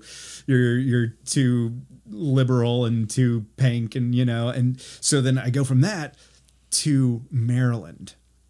And I lived in Ocean City, Maryland, which is an entirely different kind of racism that I'd never experienced, where it was like this white collar, oh no, we don't hire the blacks. No. And it was like, whoa, somehow this is way worse. I didn't know it could get worse, but somehow this is way worse. You people with your millions and millions of dollars saying things like, oh no, the blacks don't live around here. And it's like, I feel really dirty, and like I'm from a KKK family, this is a very different kind of racism. Yeah, you said the KKK family that Right, got me back to where I was trying to get. I knew we'd bring it back around. Yeah. All right. Yeah. Sorry. Yeah. Please continue. No, that's basically it, and it's interesting the different flavors of racism geographically in America that you don't realize until you get there, and you're like, wow, that is a really strong flavor. I was not expecting, Yeah, that's and this kind of ties in with that as well. But what my point originally was for me, I was always on the outside looking in. I would see my dad act like this, and I knew it was wrong. Yeah. And much like I would see other people act like, because I lived in Texas, I lived in West Virginia, I lived in Florida, I lived in New York, and I've seen this all different things, and there's a right and there's a wrong when it comes to, being prejudiced or being racist against others. And it was something, I don't know. I don't want to say that I was fortunate enough to experience, but I was definitely, I'm happy that at a young age, I was able to bring that down and okay, this isn't right. Yeah. This isn't a good way to look at other people. I've never looked at other people that way, at least not intentionally that I've realized, Yeah. I've come to terms with my own privilege and where I stand on that and how my life is privileged because of my race. I get that, and it took me a little while to me too. It took me a while to warm up to that. As poor, well, I don't know about you, but I grew up a poor kid, and as a poor kid, it's hard to look and be like, yeah, where's my privilege? Where's my card? Well, because we're looking at privilege, we're looking at that word differently. Yeah, and then once it was explained to me in the different sense, it was like, oh yeah, dude, I didn't even think about that. And then the big thing is all the bad things that can happen to you as a poor white kid can still happen to poor any other minority group, right. And then they've also got their own specific set of issues, and it's like, oh, that does seem like privilege, doesn't it? Right. Yeah, I think one of the best illustrations of privilege I've seen is somebody having these kids on this football field, of all different races and genders. He's like, if you're white, okay, let me start off this way. He's like, okay, from where you guys are at right now, you need to get a goal to the other end of this football field. He goes, but before we start, if you're white, move up, 5 yards. 5 yards, yeah. And then he goes on, if your parents make this amount of money, move up, so many yards, whatever. And by the time he's done, you see everyone kind of spread across the field, and a lot of the minorities are in the back. And he goes, okay, this is a lesson for everyone. He goes, the people up front and the people in the back are only there because of the situation they were brought up in. It's neither one of theirs fault, but this is what privilege is. Mm-hmm. It's not your fault that you were born and put into this situation, but it is your fault if you don't see it. You know, and it was such a really good illustration that this coach was. And it's a great way to visualize it, especially with like kids, you know, like to show it. Well, that's how I'm a visual learner. So like I absorb the shit out of things like that, you know, but to kind of tie into your Mr. T story, by the way, my son, we went to Florida and we were on our way back, and our layover ended up being laid over all night. We had to go find a hotel. There's a whole long story I'm not even going to get into. But the next day, we were in the cab heading back in Washington, and we were in Washington D.C. heading back to the airport. And the cab driver, an African man, he was showing us, you know, here's the, you know, the White House or whatever, you know, just being a good tour guide pretty much. But he's just a taxi cab driver or whatever. Yeah, likes to talk and do his thing. Right. You know, and I'm listening to, I'm absorbing. I'm like, all right, cool. And my mom calls, and she's on the phone with Seth, who's probably 4 or 5 at this time. He's like, yeah, we're in the car, and the driver, he's really, really brown. And I'm like, I'm over here like, a part of me like is white guilt, like, oh, right. But the other part of me is like, well, he is. Yeah. And I looked up at the cabbie and I kind of did the head nod, like, Sorry, buddy. And you know, he chuckled. You know, what's he gonna do? But there's nothing else to that story besides I just wanted to tie in that Mr. T. It's interesting how children respond to that kind of thing. You know, it's a very innocent way of looking at it. There's nothing wrong with identifying somebody's color. Nope. Even in a world we are today where it seems like there is something wrong with that. And maybe, I don't know. It's, again, fuzzy line there, you know, but I think when you identify somebody for what they are, you know, like to me, I see you're white. Pretty white, yeah. You know, you see me, I'm white. I'm pretty white too, you know, and I feel like I would get nervous, you know, if I allowed myself, you know, like, well, my neighbor's black, you know, but I feel like we live in this world where we almost have to be like, well, my neighbor's black, you know, like, but then again, people can rebuttal and say, well, why would you even bring that up? Why would you bring up that your neighbor's black? You know, and I can see all these different variations of this fuzzy line of what's wrong, what's right. I don't know, man. I try and remember it in if it's important to the story to bring it in, you know, like it's unnecessary in some instances to bring up that your neighbor's a black guy, but at the same time, like if it bears into the story, you know, like it bring it up, you know, like if it's. And I think that's just good storytelling in general, you know, like Ernest Hemingway would just erase all the unimportant details out of all of his stuff, you know? And I mean, I feel like it's good storytelling, you know? So like, if it doesn't matter to the story, then don't freaking say it. Not because necessarily racism, but because it just makes a crappy story, you know? Yeah, like, absolutely. You know, and it's so, and something I learned about in Cincinnati was, and this kind of plays into like, a lot of the issues that we see with police is that, you know, like there's so much a black male, you know, and it's this blanket description that can go from like so many different shades of skin tone that, you know, you can use it as a justification to arrest anybody, you know? And I feel like I don't know if this makes me worse or better, but I always try and say, like, if it bears into the story, he's a really light-skinned black guy, or he's a really, really dark-skinned black guy, or anywhere in between, you know, like, and because, like, a lot of times it does play into the story, you know, like. But have you ever heard a news anchor say, a really tan white man? No. Right. But I feel like it's just as applicable. Like, if it plays into the story, you know. Like, and that underlines a bigger problem there, you know, like, that's because you haven't heard that. Yes, it would fit. Yeah. You know, like, well, yeah, good. I was just looking at this really white guy, but no, it's just not really white guy over here. Right. Okay, that's the one I should be looking at. You know, but they will bring that up with other cultures and other race, you know, like, well. Yeah, and, you know, like, I feel like part of that, and this is something that I read about, I read this this essay that was how to explain white privilege to a poor white person. And it talks about like ways in which we do experience privilege. It was like, you know, like you can turn on the TV at any time and you're going to see a representation of someone of your race.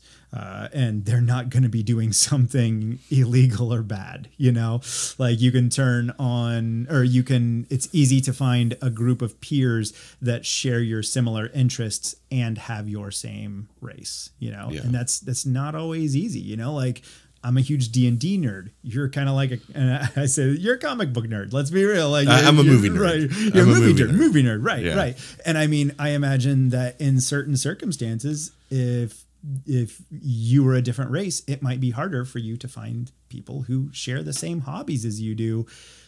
And I mean, not that you couldn't, but it might be more difficult, you know, like I know from personal experience, I've only played D&D with like 2 black guys in my entire life, you know, and maybe that has more to do with geography necessarily than like stereotypes or whatever. But, you know, like there are certain things where like it's difficult to find people with similar interests. And also, you know, certain people are stuck, you know, with what is acceptable or unacceptable in their own race. I had Reese Jordan in here. Yeah. And he brought that up. You know, he's like, I'm into skating. I'm in, you know, rock music and all this stuff. He's like, but you know, I would almost get made fun of by other black people. Yeah. And he's into country, you know, like, and like you got your Darius Rucker. Yeah.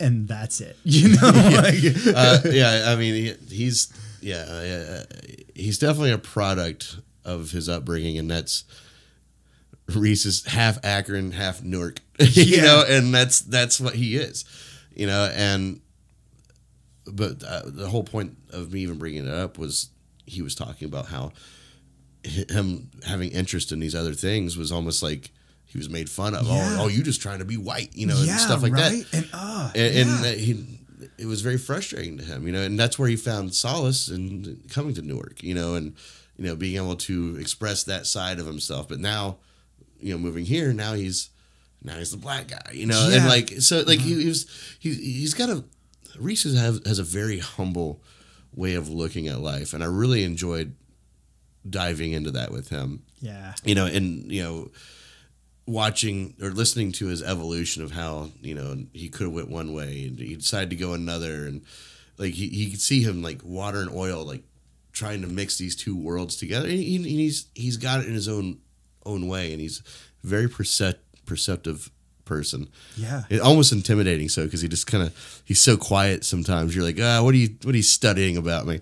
He's got that such a sweet, velvety, deep voice too. You know, like I love his voice. He's got such a great voice. Did you know his dad was on Oprah? Yes, I did. Yeah, I've heard we a lot about watched that video when he was in here doing Louis Armstrong. Yeah. I actually worked with Reese's cousin for a long time, and it was when we were remodeling the 31 West building, and it was just like him and I working together, and it was just like such an interesting experience because he's like a skater too, and he was real hardcore in the punk rock scene, and he talked about how like it got him made fun of, you know, and like he faced so much issues from both cultures, and I just getting stuck between cultures like that, you know. And yeah, he was like a phenomenal painter. Like he did oil paintings, and he was just amazing at oil painting. That's awesome. Yeah. It's great when people can take the best qualities of two different worlds and live off that, you know. Yeah. And that's, to me, that's what Reese has done. You know, he's taken the very simplistic way that his grandfather helped raise him, and he's adopted that, you know, and he's like, he does what he does, and he tries to do it genuinely. Everything he does, he tries to do genuinely. He genuinely cares about people. He genuinely cares about, you know, science. He genuinely cares about music and all different platforms, you know, and he expresses that. That's what he is. He's the living embodiment of somebody who's very confident in what they are. Yeah. Yeah. And what they love, and they're not going to let anybody tell them that they're not into that, or that they shouldn't be. And musically, he's in such a great position because, like, in Ohio, he does these bluesy, folky covers of country, and he throws the hip hop in with it, and it is just also so marketable. Yeah. And he has got just such a great corner on that market. I've always been like, man, Reese is so marketable. And I love the way he promotes it too. Oh, he's like, well, you know, because you white people really love it when we put rap and country songs. So, right? Yeah, and it's so true. Yeah, and he really is able to stay a very legitimate and authentic musician while at the same time just being able to like really sell that product, you know, like, and he's one of the few people who gets to do what they love, remain true to the art and to what he's doing, and still make a good chunk of change off of doing it too. You know? I drew a picture of Reese, actually. I just found it in this notebook. I just found this notebook not too long ago. And I'd been looking for this thing because when I die, like all my artwork and shit is either going to get thrown away or people are going to find it like right in between pages. Like 100 years from now, you'll get like super famous. Yeah. Like all the great tortured artists. That'd be my luck. Yeah. Right. Yeah. See if I can find it because Reese was doing portraits of people. Interesting. Did you ever catch a glimpse of any of that? No, I didn't. He would draw random people. Like he would take their Facebook profile picture or something, and he would just bomb them. You know, like, here, I drew a picture of your face. You know, so I went and did one for him. Good. That's good. Nice. I like the shading in that. Very cool. You know, and I'm like, here you go, Reese. You know, and since you're doing it for everybody else, there's a little Reese Jordan action. Your shading is so smooth. That's nice. It's a little trick I learned with pencil when I was in 8th grade. You know, just it's a little trick that every artist learns, I think. You know, with the rolled up paper and you're smooth it style. out. Yeah. But also shading in circles. You know, I just mix those two things together. Like I don't use pencils made for drawing. As I said, I just use mechanical pencil. That's interesting.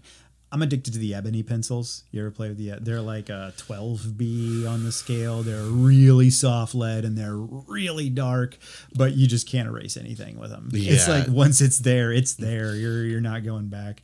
Yeah, I've dabbled in pencils like that. I'm just not that good. So I just take what I can use and just make it look the way I want. Right. Yeah. You know, like I'm sure there's a better way, a better pencil to use to recreate these things.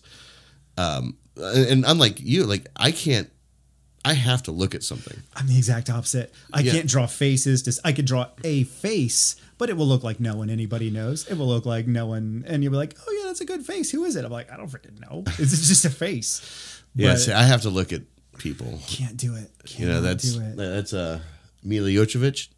Oh yeah. Lido Dallas Motepas. Yeah, and the other one is actually it's a drawing of a drawing. The book Drawing on the Right Side of the Brain.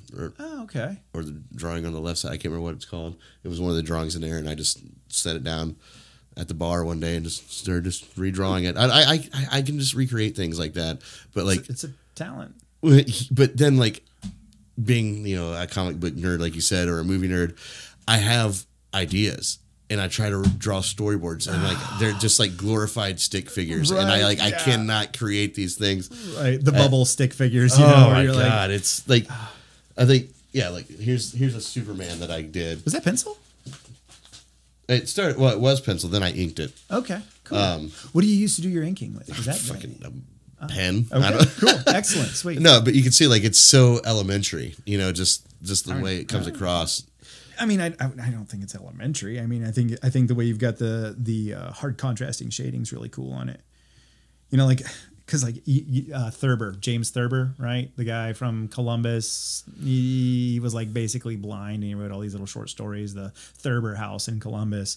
But he got like famous for his artwork, but he was like blind, so it's these crazy, simple little freaking cartoons, And like you look at me like a 3-year-old could have done that.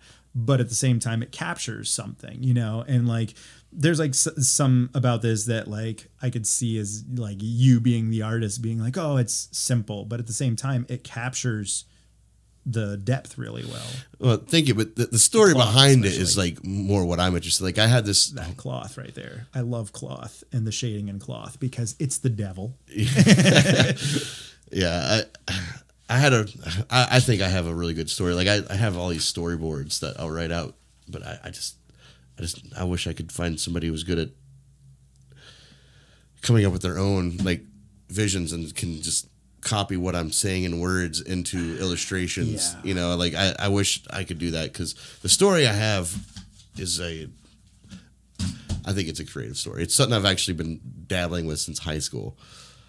It's just, but is it based off of the Superman story? Okay. It's actually more of he's actually more of a side character. It's based more on Batman. It's a Batman story about, this is like way in the future, like year 2400, something like that. Future of 2010. Right, Yeah. exactly. No, I mean like real future. Right. Yeah. Not the 80s future. Right. You know, it's all like come out. Bruce Wayne is Batman. This was like hundreds of years ago, but there's still members of the Justice League that are alive. You know, Superman is still alive, which is his curse. Because once he reached his prime, his cells just kind of regenerated. So he had to watch Lois Lane die. He had to watch everything die around him. You're an elf. You know, right? Yeah, pretty much. You know, and then, you know, I had the Flash character. He died a long time ago, but because of how the Flash character works, he can travel through time. Oh, right. So they actually gave him like this Wayne Tech beacon. You know, if they need him, they can have him time travel. So that's how he's into it. Right. Cyborg became Green Lantern. Is that canon or is that a you thing? This is me. This is what's all in this comic book. But like, Batman himself hasn't existed in hundreds of years, and now this bat-looking character is starting to show up in Gotham, but nobody knows what the fuck it is. You know, and Superman doesn't know. Nobody fucking knows. And it's like a very mysterious thing. Like, to me, what my whole idea was to put Batman back into the shadows. You know, and because now I feel like in today's world we just know way too much about this guy. You know, we've all seen his parents die in every single movie. Like, and poor Batman. You know, so like I wanted to put him in the shadows, and I don't want the audience to know who he is or what he is, and like I don't even know what. Oh, that's cool. It is like this Batman. I had this idea that, you know, somebody, you know, stabbed him or whatever, and like the detectives find like this blood oil mix, you know, like, and that's what it was. Like, I don't know. Anyway, so Batman, even though like he's like the main character of this thing, he's not. Robin is the main character, and he's not actually. Well, he is called Robin, but he's a pretty much a ignored foster kid, and the gangsters call him Robin Hood because he will steal from the rich. Yeah. Again, a little elementary, but I think it's a comic book. It's right. Got to be to some extent. I have to tie it in somehow, you know. And then it's about him building this relationship with this possibly cyborg, whatever the fucking thing, you know. Like, the way I have Batman pictured in my head is when you see Batman and a criminal in one box, the next box the criminal's down, but you don't see him move. He's just you'll see him walking upside down under a bridge. You know, like, just very mysterious. What the fuck is this? So is it a cyborg? Or I don't fucking you don't know? Don't know fucking know. You're in that like Stephen King Dark Tower series where he didn't know where it was going to go, Yeah. you know, like, and everyone's like, I'm going to die of cancer. Please tell me what's going to happen. He's like, I'm sorry, I can't, you know. Like, right. Yeah. I don't know. Could, but I don't know where this is going. You know, and so like the whole concept of all the stuff that I drew in here, I have Wonder Woman, all this stuff, you know, it all comes down to like, you know, all the suits are this Wayne Tech. I'm not even going to go into it. It's a rabbit hole, but it's a whole bunch of ideas on a board. Back to the strings and the cork board. Yeah, right. Like, I have yet. This is the closest I've gotten to like actually panning out the story, and then I get exhausted because I can't draw. Oh yeah, and that's, man. Like, I wish I could find somebody to illustrate what I'm trying. Right. Yeah. And, what I can illustrate with my words, you know. And that's usually why there's a writer and an artist, and they're typically two different people, you know, because like it is so hard to do both the gosh darn things on your own, you know, like it is just so tough to put them both out there. And yeah, it's like why there's a guitarist and a singer in Tool, you know, like it's because the singing is really, really good, and it's really hard to play guitar while you're doing that stuff, you know. Yeah. And Yeah, Tool is really good. I hate their new album. I hate it. I haven't listened to the whole thing. Oh, let me rephrase that. I have listened to the whole thing in a kitchen on one of those self-made speakers. You know, you stick it in the cup. Yeah, you stick it in like the ramekin or whatever, or the six pan and whatnot. Yeah. Spoken like a true kitchen worker. Yeah.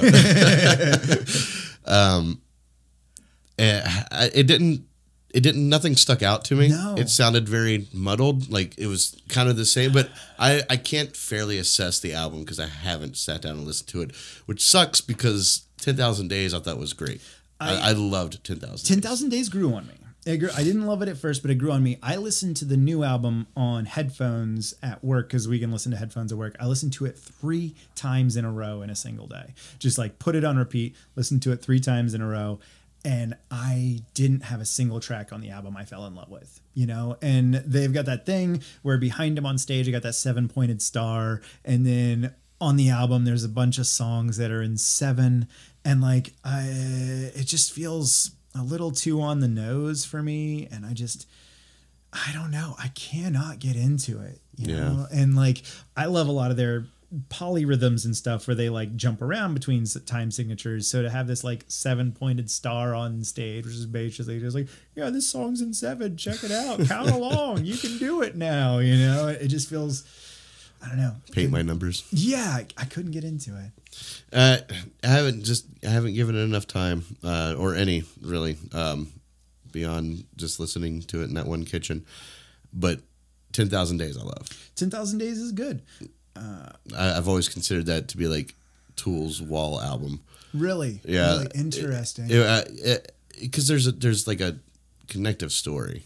See, but so Lateralis has one too, though. You know, like Lateralis is about him coming to terms with his mom's death and everything. So like, and that's got that whole Fibonacci sequence thing in it. You know about the Fibonacci sequence thing? Okay, so Parabole and Parabola. You know, it's like black and white are all I see in my infancy. And this has been said like a million times. This is nothing new.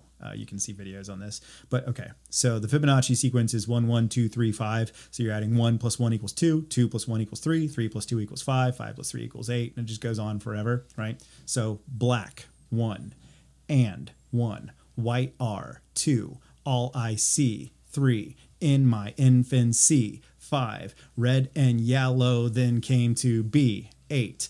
Every single line in the song has syllables equal to the Fibonacci sequence.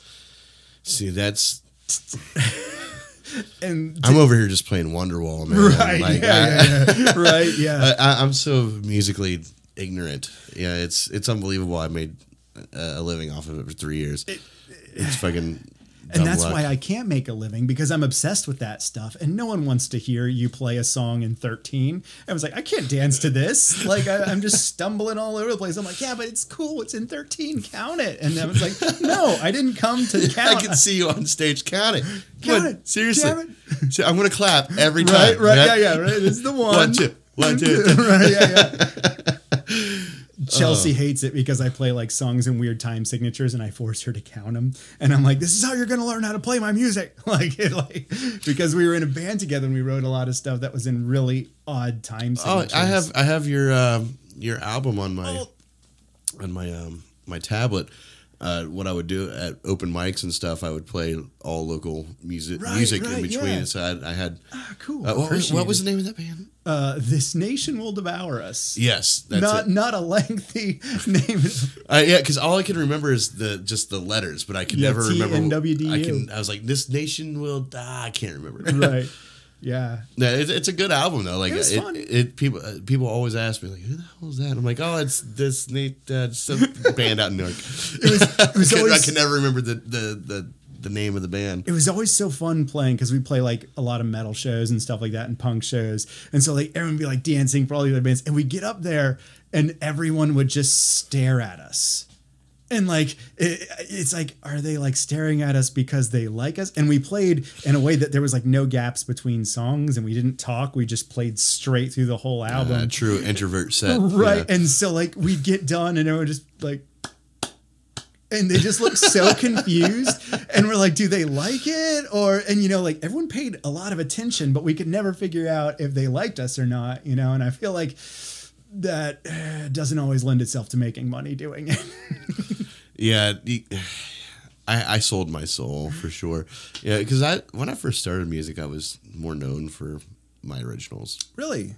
Yeah. And I've heard some of your originals. I like your originals. Thank you. And even 2012 it was, I was on QFM at 96 on the Torg and Elliott show. Really? Playing awesome. one of my originals. But after that, those will only get you so far, and so and I did have covers, but then I would just play more covers. And then eventually you won't hear me play an original unless it's requested now. Yep. No, I feel that 100%, man. Yeah. Yeah, and when I will play original, a very lively audience will die off really quick. Right. It's so freaking frustrating. It's like you put your soul and heart into it, and you're like, yeah, right, right. Play Wagon Wheel. Fucking Christ. Yeah, but here's Wagon Wheel for the 100th time. Actually, I'll refuse to play that song. There's certain songs that just I can't sell my soul to. Let me rephrase that. I will sell my soul to them, but for an actual price. That's, that's a $20 song. $20, yes. Put a $20 in that tip bucket. I will play that fucking song for you right now. Put another $20. I might play some Poison. Who knows? Yeah. Let's. I always get Jessey's girl, because I'm Jessey, and I'm like, that's my girl, and. He said it would be different if it was like Jessey is a dick. He's a real big dick and he treats his girlfriend bad. But it's Jessey is a friend. He's a real good friend. And I still want Jessey's girl. And it's like, no, I'm going to find that man and punch him. You should do that song, but while looking in the mirror. Right. I don't know. That's some weird, deep shit right there. People won't get it, and then you can clap out the timing, right? Yeah. Play it in 13. You're like, what the fuck is this? Literally, you could just be a one-man band at this point, doing the timing with your hand, get a little kick drum going on, guitar, singing into a mirror. What I'm working with now, and this is serious, this is not funny. I feel like I wish I could follow this up with a joke, but what I'm working on now is I got a pedal board with a looper set up, and I got a octave pedal on it. So the octave pedal is set up just to do low octaves. And so I can do my own bass lines and I can do my own guitar lines and run them into the looper and run them out. And then I got this little $120 drum pad it's like a little snare drum looking thing split into 4, and each one does a different sound. And that's run into another input on my pedal board, so I can loop that in, and then hypothetically I can play my own band stuff without having to schedule meetings with band members and pay other band members, because being in a band is rough. Being in a band is rough. I couldn't imagine. I never been in a band? No. Wow. I have zero desire to be in a band. Smart man. Well, I just honestly I was almost in a band once. The most I've done is a trio, acoustic trio. Okay. And then we brought on a drummer. And this guy, he knew his stuff. Just like every drummer out there, he's toured the world. And no offense to you drummers, but you all say that. I toured in Germany. I did this, and he was helpful. He knew his stuff, but he was an asshole, major fucking asshole. And I had to have the tough conversation with him. He went off on our other singer, Ann Gadd. Beautiful singer. She used to sing for an all-female barbershop quartet. That's cool. She's just very well trained in her vocals, and God knows why she sang with me. I wouldn't fucking know. But she won the tryouts when we did tryouts, so she joined, and we're still really good friends to this day. Anyway, the drummer, she consulted her husband about, hey, what do you think of this recording that we did? And her husband, oh, well, I think this, that, and the other. And we were all on the same message board, and she put, oh, my husband said he likes it. And the drummer's like, I don't give a fuck what your husband says. That's a little rough. Right. And we're like, whoa, first of all, he said he liked it. Yeah. Second of all, who the fuck are you? Right. And the next day I told him, I was like, no, that's not going to work. You're out. Yeah. And he's like, "Oh, you're welcome for the free lessons." I'm like, Jesus Christ, dude. Just leave us some couth. Get out of here. You know, like Anyway, after that, I was like, yeah, no, I'm not going to do bands anymore. Yeah. You know, and even the trio fizzled out, and I said, I'm not going to work with anybody. And then I met Ranjay, and me and him just have a language, you know, on stage. We're chemistry. Yeah, we get it. We follow each other. Yeah. We're both from the same breed, I think, and when musically. You know, and like, it's like, so let's say, and I don't know anything about the husband, you know, but let's say that he knew nothing necessarily about music at all. You know, that's almost an even better opinion, because your whole job as professional musicians is to make something that is likable by people who aren't musicians, you know, like, because, you know, like, and so like getting that outside opinion is just as important as, hey, I showed this to a Denison music professor and they liked it, or, you know, like, or even if it's not important, it's your fucking bandmate's husband. Just roll take with a compliment. Just roll with it, man. Like, what's it matter? But even if the guy said it sucked, you know, like, well, okay. Anyway, you know, like, there's no need to talk to. You're the new guy here, buddy. So get the fuck out, you know. And that's pretty much what I had to do. Yeah. But our last drummer, the drummer in This Nation Will Devour Us, the one we settled on, was amazing. And like, he came in, he was younger than everybody else in the band, and we'd be like, hey, this, like, we did the Star Spangled Banner and into like the minor Star Spangled Banner. That starts off the album, yeah, right? Yeah. And that's in 9. I didn't know up until that point that the Star Spangled Banner's in 9. So it's like 1, 2, 3. I can't remember. Or maybe it's Ride of the Valkyries is in 9.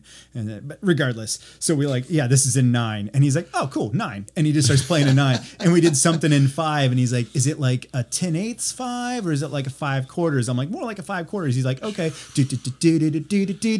And I'm just like, and then on top of that, like, he would come up with these ideas for the song, and every single time I'd be like resistant. Like, I don't know, man. I don't know. I'm not sure I hear it. I was like, we'll try it, but I don't know. And then every single time we get done doing it, I'd be like, you're a son of a bitch. like, yeah, that's better. But he was with the Roof Dogs, and they were way more marketable than we were. So he moved to go be in the Roof Dogs and follow the career with them. But it makes sense. But he, like, what sucked was he ghosted us. Oh, you know, like, just like disappeared. And so, but he was amazing. It's not you, it's me. Right. And he also played guitar. So, like, he'd be like, how about if you did this? And he would just grab the guitar from me and play it. And I'd be like, okay, cool. Yeah, that's easy. Wow, just show me what you want to do. Yeah. Remember when I called you a son of a bitch earlier? Yeah, copy and paste. Copy and paste bold. You know? Yeah, my musical knowledge is crap. And, you know, when I talk to people who have even the slightest bit of knowledge when it comes to, like, music theory. Slightest. You know, like, it's Spanish to me. You know, like, Brandon Crawford, keyboardist. Do you know?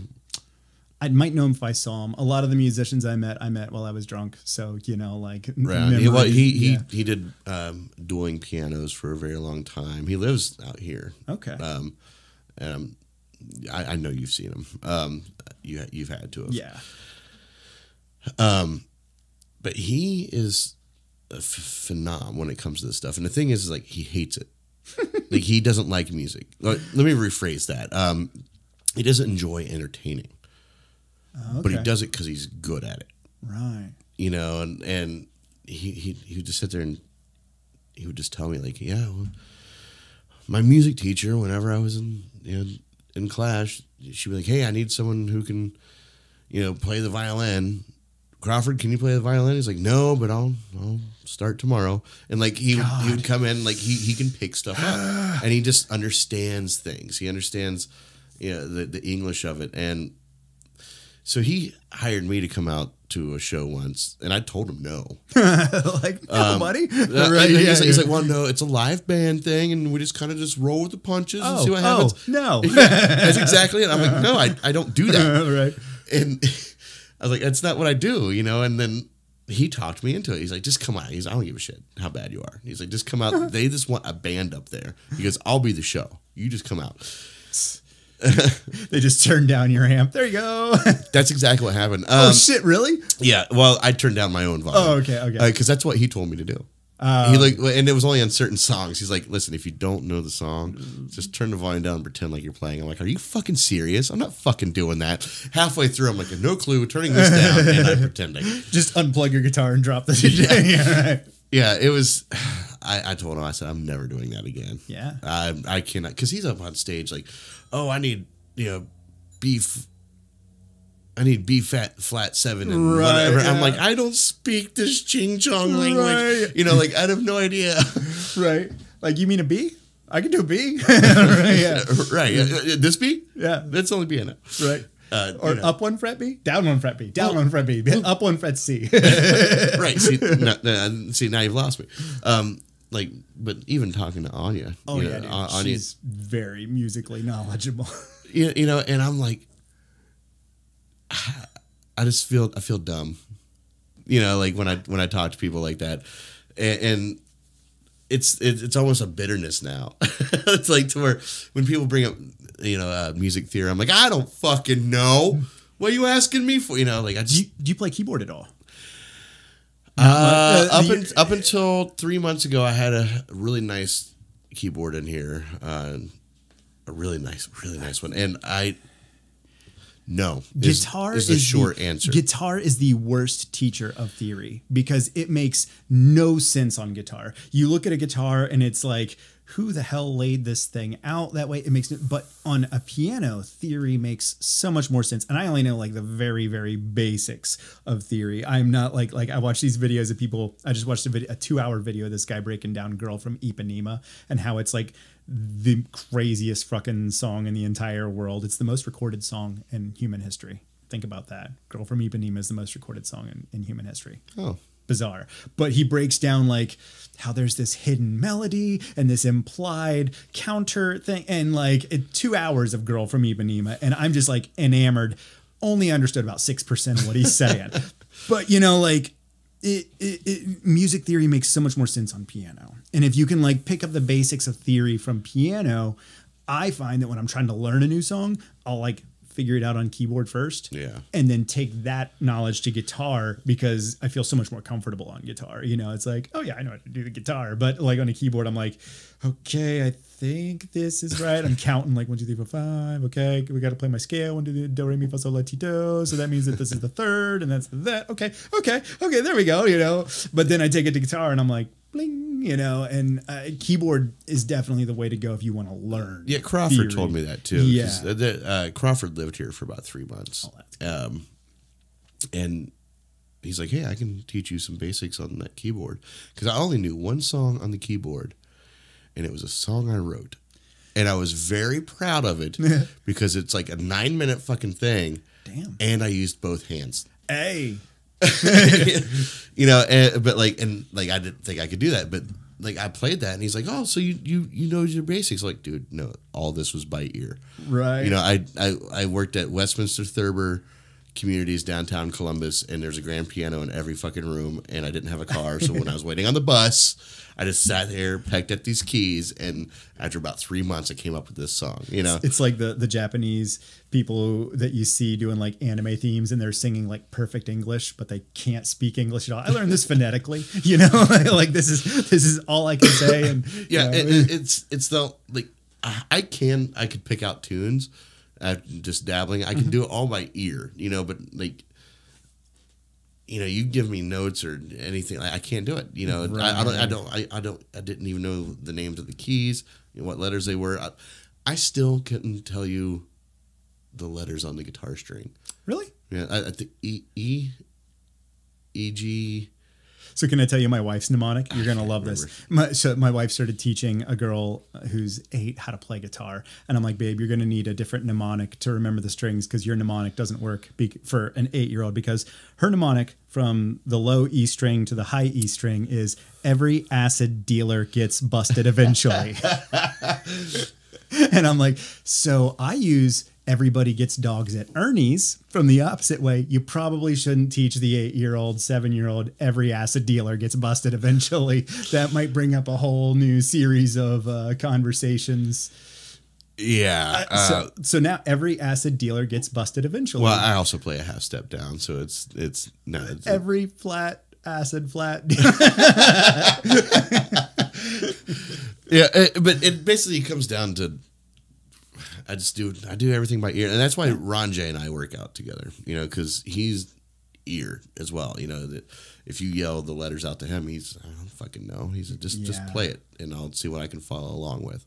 You know, and that's why him and I work well together, because we both exist in this ignorant yet passionate, you know, realm. Ignorant and passionate. That's a song title. That's something. That's a good one. So, but you, when I first met you, you basically you're a sound engineer at. Used to be. I don't do it anymore, but yeah. Is that one of those things like?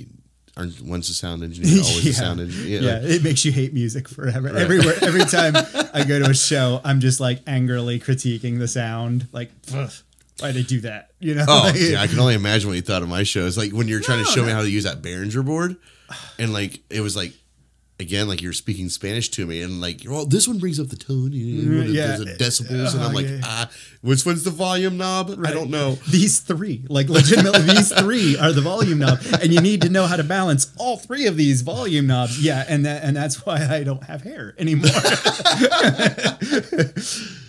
Every show is just essentially balancing 96 volume knobs, and then passing out in terror at the end of the show. Well,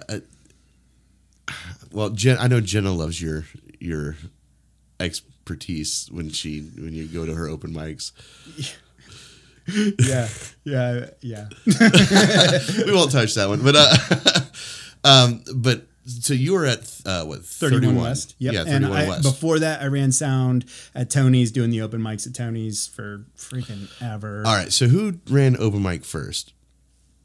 At Tony's. Originally, so it started with a guy named Noah, and then after Noah, Kevin Dredd took it over, Kevin Johnson, and then after Kevin Dredd took it over, I feel like Nat Reeb might have done it for a while, maybe. It was a little hazy, but then I did it for a while, and Reese Jordan, I think, took it over for a while. See, Reese is under the impression that he started it at the Tony's. Yeah. I don't think. Well, I mean, there was like.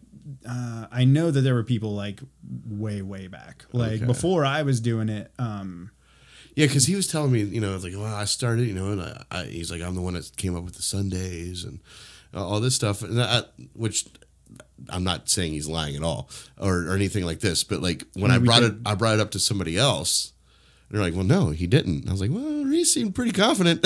I'm pretty sure. Well, okay, so I remember when I used to go out to the old brews. We're talking 3 olds before where it is now. Nat Reeb was running the open mics at the old brews, and Reese used to come out, and he had just started learning to play, and he would come out with his guitar, and he would stay in the back and watch everyone, and he wouldn't play.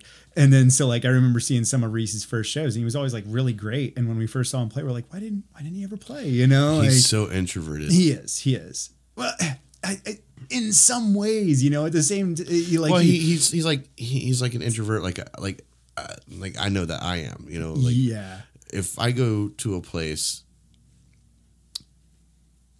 if I don't know anybody, I'll typically just sit back and I'll just keep my mouth shut. Even like open mics, if I go to a new open mic and not many people know me, which doesn't happen as much as I'd like it to, but I'd prefer just keep quiet to myself and all this stuff. But when I get behind the mic, then that's when you feel comfortable. That's when Steven turns into Stevie. Yeah. And then I put on this other persona, this something I've honed over the years to pretend like I enjoyed talking to people. Right. And there is nothing more fun than because I'm always like a dirty punk kid or looking like half goth or something, and there's nothing more fun than going into an open mic with like a guitar, not knowing anybody, and then like playing your set and everybody being like, where the hell did you come from? And I know like you had to have experienced this at like open mics where I'm just like, dude, like you freaking rock. Where have you been all of our lives? That's why I like going out of town. I feel like I'd really enjoy doing open mics, just somewhere where nobody knows. Yeah. Because it's weird. It's a weird thing, especially like in Columbus. You know, like 2 years ago, I was recognized as, you know, one of the top open mic hosts in Columbus, and they had a whole show at Natalie Coal Fire Pizza, and it's nerve wracking to not be able, like, well, I would go somewhere to an open mic and, oh, well, here, come sit at this table. Right. It's like, oh, are we doing this? Come on, man. Right. Yeah. Can I just be a guy? And well, we got a special treat tonight. We got Stevie K here. I'm like, fuck. No pressure. And like, it's a very alien thing. For And then me. when you hear that, you're like, and there goes all the originals of my set back to covers. Oh no, Yeah. see, that's the asshole that I am. I'm like, okay, well, you just guaranteed an all original set. Thank you. Because that's just how I am. Like, when I go out to those other open mics, I prefer to play originals. I prefer to do what I can't do on stage. But you know, but then I'll read the crowd and like instinct takes over. Oh well, anyway, here's "Fuck You" by Celia Green. yeah. You know, but I really have grown to enjoy the songwriter aspect of all musicians, but like just the freedom it has when you go somewhere and only play your originals. Yeah. You know, and it's my own therapy. And especially in a time right now where I'm like very confused with music. You know, I'm not enjoying music as much as I used to right now, and I'm just at a weird crossroads. But going out and playing my originals, I would have no issues, no qualms. I would have no anything besides whatever that song was about, whatever my intention was, or you know, whatever it makes me feel when I'm on stage. You know, I love expressing those originals and jump on any opportunity to play them. You know, and yeah, I don't know if you know, like I told, you know, Facebook land and essentially pretty much anyone that hired me, you know, like, hey, I'm done booking full time. You know, like you'll see me here and there, but I'm done. Yeah. I'm burnt out. Yeah. You know, and that's when COVID was actually a blessing in disguise, because when COVID hit, yeah, I was out of job, but at the same time I was like, whew, Yeah. because I was just getting worn out, you know, and it's interesting because it's like it's different spectrums, because I feel like you were since you were in the Columbus scene, you had more fame and probably a significant bigger following than I did, but it was like on a smaller scale, like what happened to me, you know, like I'm in Newark running the Tony's open mic for bajillions of years, and freaking I just got tired of it. You know, you get burnt out, you know, and then I tried to do this band thing where my wife was in the band and my best friend was in the band, and we all had different ideas of what we wanted to do as a band, like as far as like touring, writing, recording. You know, I wanted to stay home and record and put everything online because shows more often than not sucked. And Tim wanted to play shows, and, you know, like it killed me. And then, you know, like I just didn't even want to do music anymore, you know, and you just feel burnt. And I have found, you're going to love this. Here's your solution. Buy new toys. Just buy all the freaking toys that you can. Spend all the money you don't have. Zounds has the best payment plan ever. It is like no credit checks, no nothing. It is devilish. Just buy a whole shit ton of toys, and then bam, you're back into it again. Trust me. Just trust me. Does this look like a face that would deceive you? Well, I think I believe you. I believe that's what works for you. My thing is balance. And when I did music, like I've performed since 2007 when I first got on an actual stage.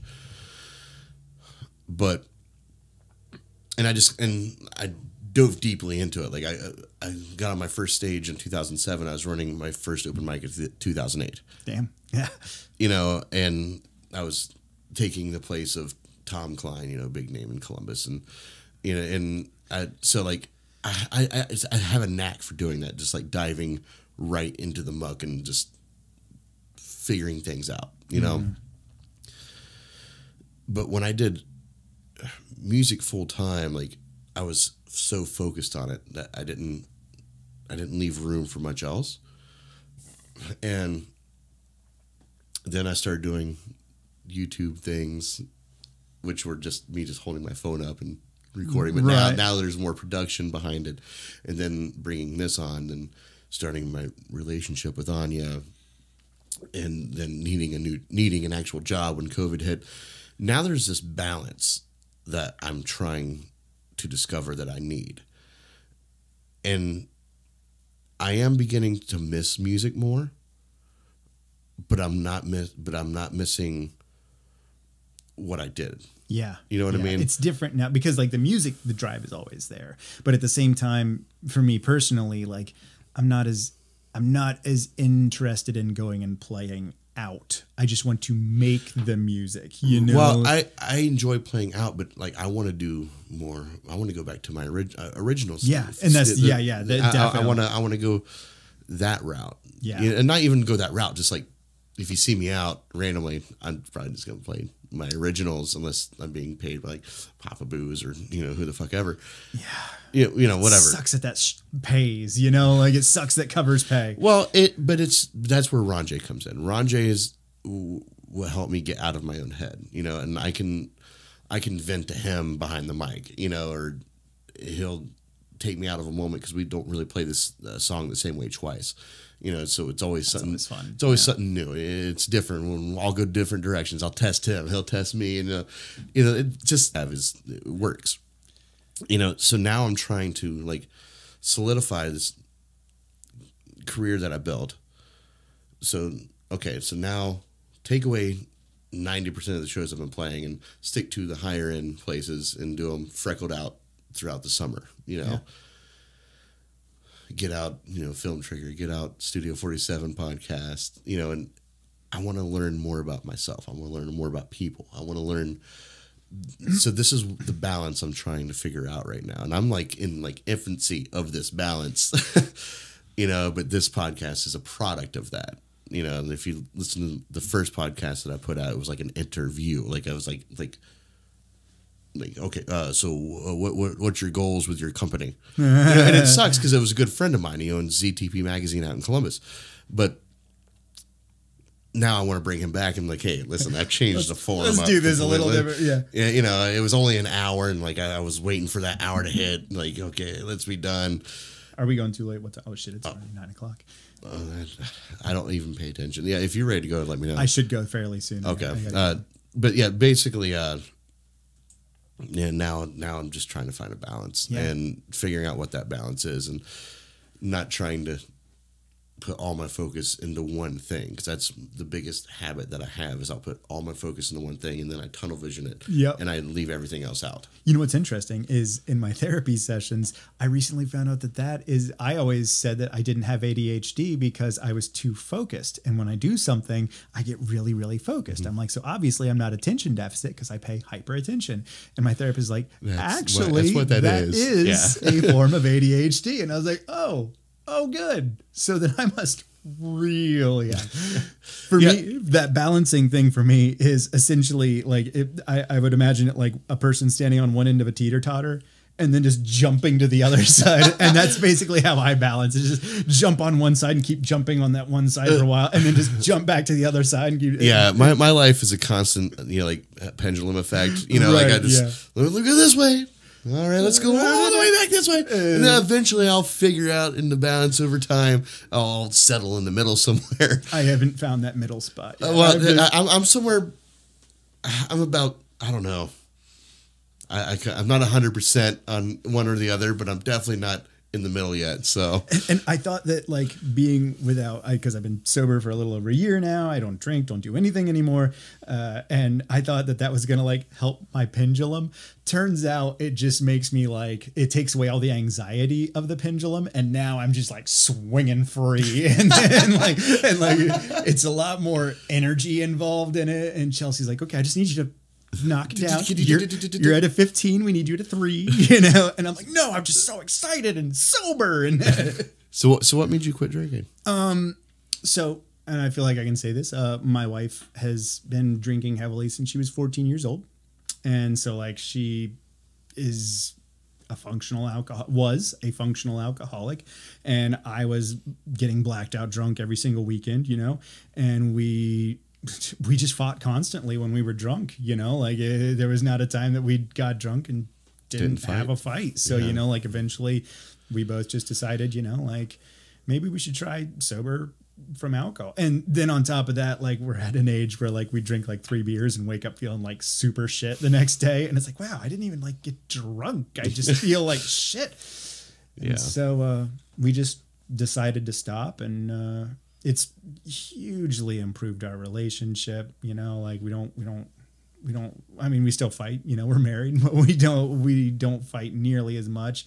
It never ends in the screaming, angry battles that it used to. And, it's been nice. And was that a tough transition? Or? It was a lot harder for her than me. Cause like when I was like 19 and 20, like I gave up like coke and ecstasy and a bunch of that stuff. So like nothing really compares to giving up like short of like heroin, like coke and ecstasy are a tough give up. So like giving up pot and freaking alcohol, it's like, yeah, not a problem. So pot made the cut list on that too. Like, yep. I don't smoke weed anymore. And that was October 25th. 2018. 2019. Picked a great time to quit smoking weed, let me tell you. And what's funny is I didn't really miss alcohol until there were days where Chelsea and I are like quarantined, getting this sweet unemployment money, and like, what do you want to do today?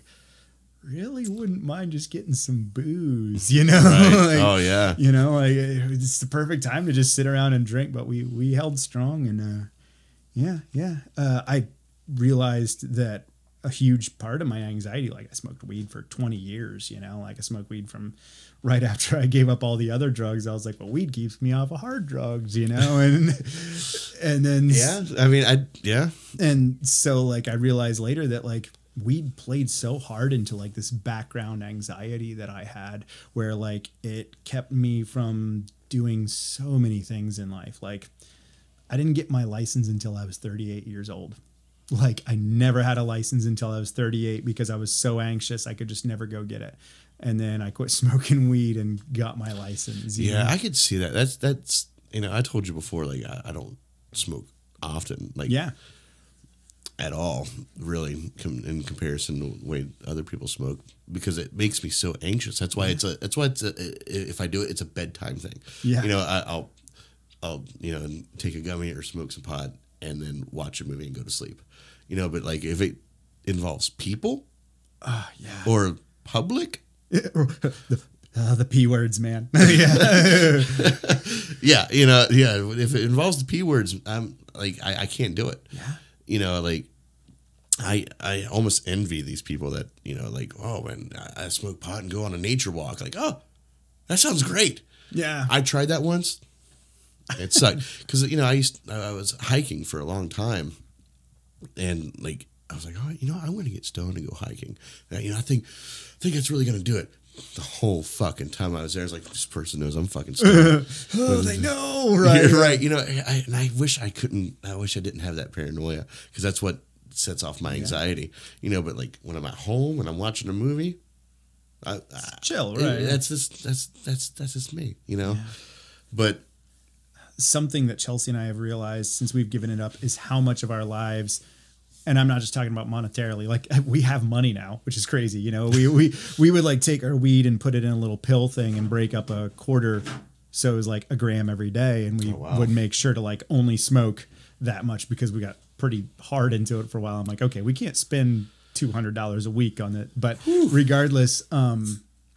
So like we realize now, like how much of our time we spent, like, just planning around having to, like, needing to get high, you know, like it wasn't like, oh yeah, now that we're home, we can have a smoke. It was like, we have to be home at this time so we can go smoke, or we have to be able to take something with us to plan to go out in the car and have a smoke, or we have to do this. And it's just, just not doing it made us realize how much of our lives we planned around it. And, like we're both about a year clean, and it's been great. It's awesome. I love it.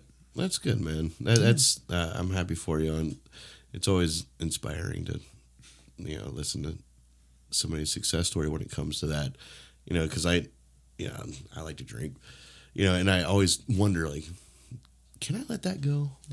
Can I let it go? To me, it relaxes me. Yeah. Here I am, just being relaxed. But then you go back and listen to some other podcasts. I'm like, so anyway, Right. Yeah. Like, okay, pace yourself there, buddy.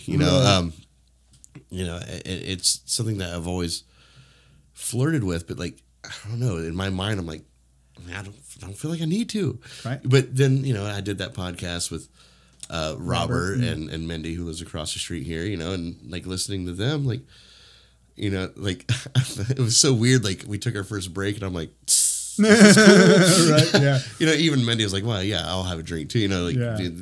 They're staying away from.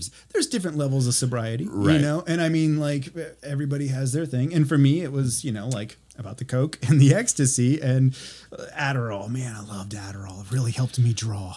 Really helped me draw for 14 hours at a time. That's that undiagnosed ADHD you have there. Yeah. But, there's different levels of it. And, like if alcohol's not a problem for you, it's not a problem, and I'm at a spot in my life now where I kind of feel like they had a birthday party at work and they had White Claws. I had never had one before. And I'm like, you know what? I'm going to have a White Claw today. I'm going to do it. I'm going to have a White Claw. I'm breaking 12 months of sobriety to have this White Claw. And everyone's like, wow. And I crack it open. I'm like, yeah, this is exciting. This tastes awful. This is disgusting. Why do people drink this? And everyone's like, are you going to dump it? And I'm like, no, I'm going to chug it like a real man. Because that's what a real man does, is he just chugs his disgusting booze. As he cries. Right. For many, many layers of emotions. Right. Yeah. It's like that. This is what I gave that chip for. Good. No, I'm not doing that yet. Well, that's essentially what this is. This is like White Claw for not pussies, I guess. Bud Light Platinum Seltzer. All of your White Claw listenership just tanked. They're like, oh, done with this guy. Boy. Oh man, I just dropped. Canceled. I just dropped from 22 listeners to 21. But anyhow, all right, man. Is there? Do you care if I plug my podcast? Absolutely, dude. Oh yeah, you do. Yeah, we do the D&D podcast. Yeah, we're doing. My brother would love that. It's hilarious. I never got into it, but my brother played D&D growing up. So it's interesting. I used to paint his pewter. Do you paint? Characters. Do you paint? We do paint parties with our minis. You have to, like, if you want to paint. I mean, I was a child, but come down. It's easy. Like, it's so easy. We got paints. We got minis. We got minis that are unpainted for days. Yeah, it's real fun. I mean, fuck yeah, why not? Yeah, next time we do a paint party, we'll invite you down because it's super I love fun. paint parties. Yeah. But yeah, the podcast is W House Tabletop. It's on Spotify. We go through Anchor. It's great. We're doing the Descent into Avernus. It's interesting. They started out, and the whole Descent into Avernus thing is saving all of the big planet from being descended to hell, and halfway through they're like, but we want to be bad guys and help the devils suck. So I had to rewrite the whole thing to help them like take it into hell. And then after like almost a year of doing this, they're like, well, now we want to be good again. And I'm like, no, okay, so we'll just do some quick editing here. And I rewrite this whole thing. And then so like I get ready for the thing where they're going to go back to being good. And they're like, well, I don't know. Maybe we want to be evil. I don't know. And done. Right. And then they're like, well, we want to be good, but we don't want to use the same characters. So they all made entirely new characters. And so we're on season 2, which is new characters taking off where the old characters left off. And it's been a blast. And W House Tabletop, we got like almost a year's worth of freaking sessions in there. Well, shoot me in the link. I'll put it in the description of this video. Spotify, how is? I go through Anchor. Is it free? Well, since I go through Anchor, they publish it to everything. So like, do you it's pay for Anchor? Nope. It's 100% free. They have no cap. They have a size cap. So I knock everything down to like MP3s, like 192, and we can do like up to like 4-hour freaking episodes, and it's fine. Yeah, I've only done one 4-hour episode on here, and that was Reese Jordan. Yeah. But yeah, it's great. It's free. We have made almost enough doing it. I don't know how much you're making for these, but I'm about to retire. Over the past almost 2 years, I've made $4.32. Oh, nice. So yeah. Well, I don't even get monetized until 1,000 subs. So on Studio 47, the channel this is on, that's if I combined my sub count from this channel and the other channel, I would be at 600 subs. Wow. Yes. This one has only like got. 70 subs. This gives you pennies per listen to the advertisers. So you put a commercial in and they let you do a commercial for them. So we get like a fraction of a cent for every time the commercial gets listened to. And so far it's ended up to about $4. So what, you got to record the commercial? Yeah, they give you a list of what you got to say, you record it, you put it in, oh, nice. And you get to choose where it goes in. You can have it not go in if you want, but you don't get any money off of it if it doesn't. So I've got a commercial in the middle and a mid-roll commercial. Nice. I was doing stuff like that for this podcast at first, like eco strips, CBD oil strips. Mm-hmm. A friend of mine, do you know Alex Barnes? Ooh, that name sounds real familiar. Chick, phenomenal singer, songwriter.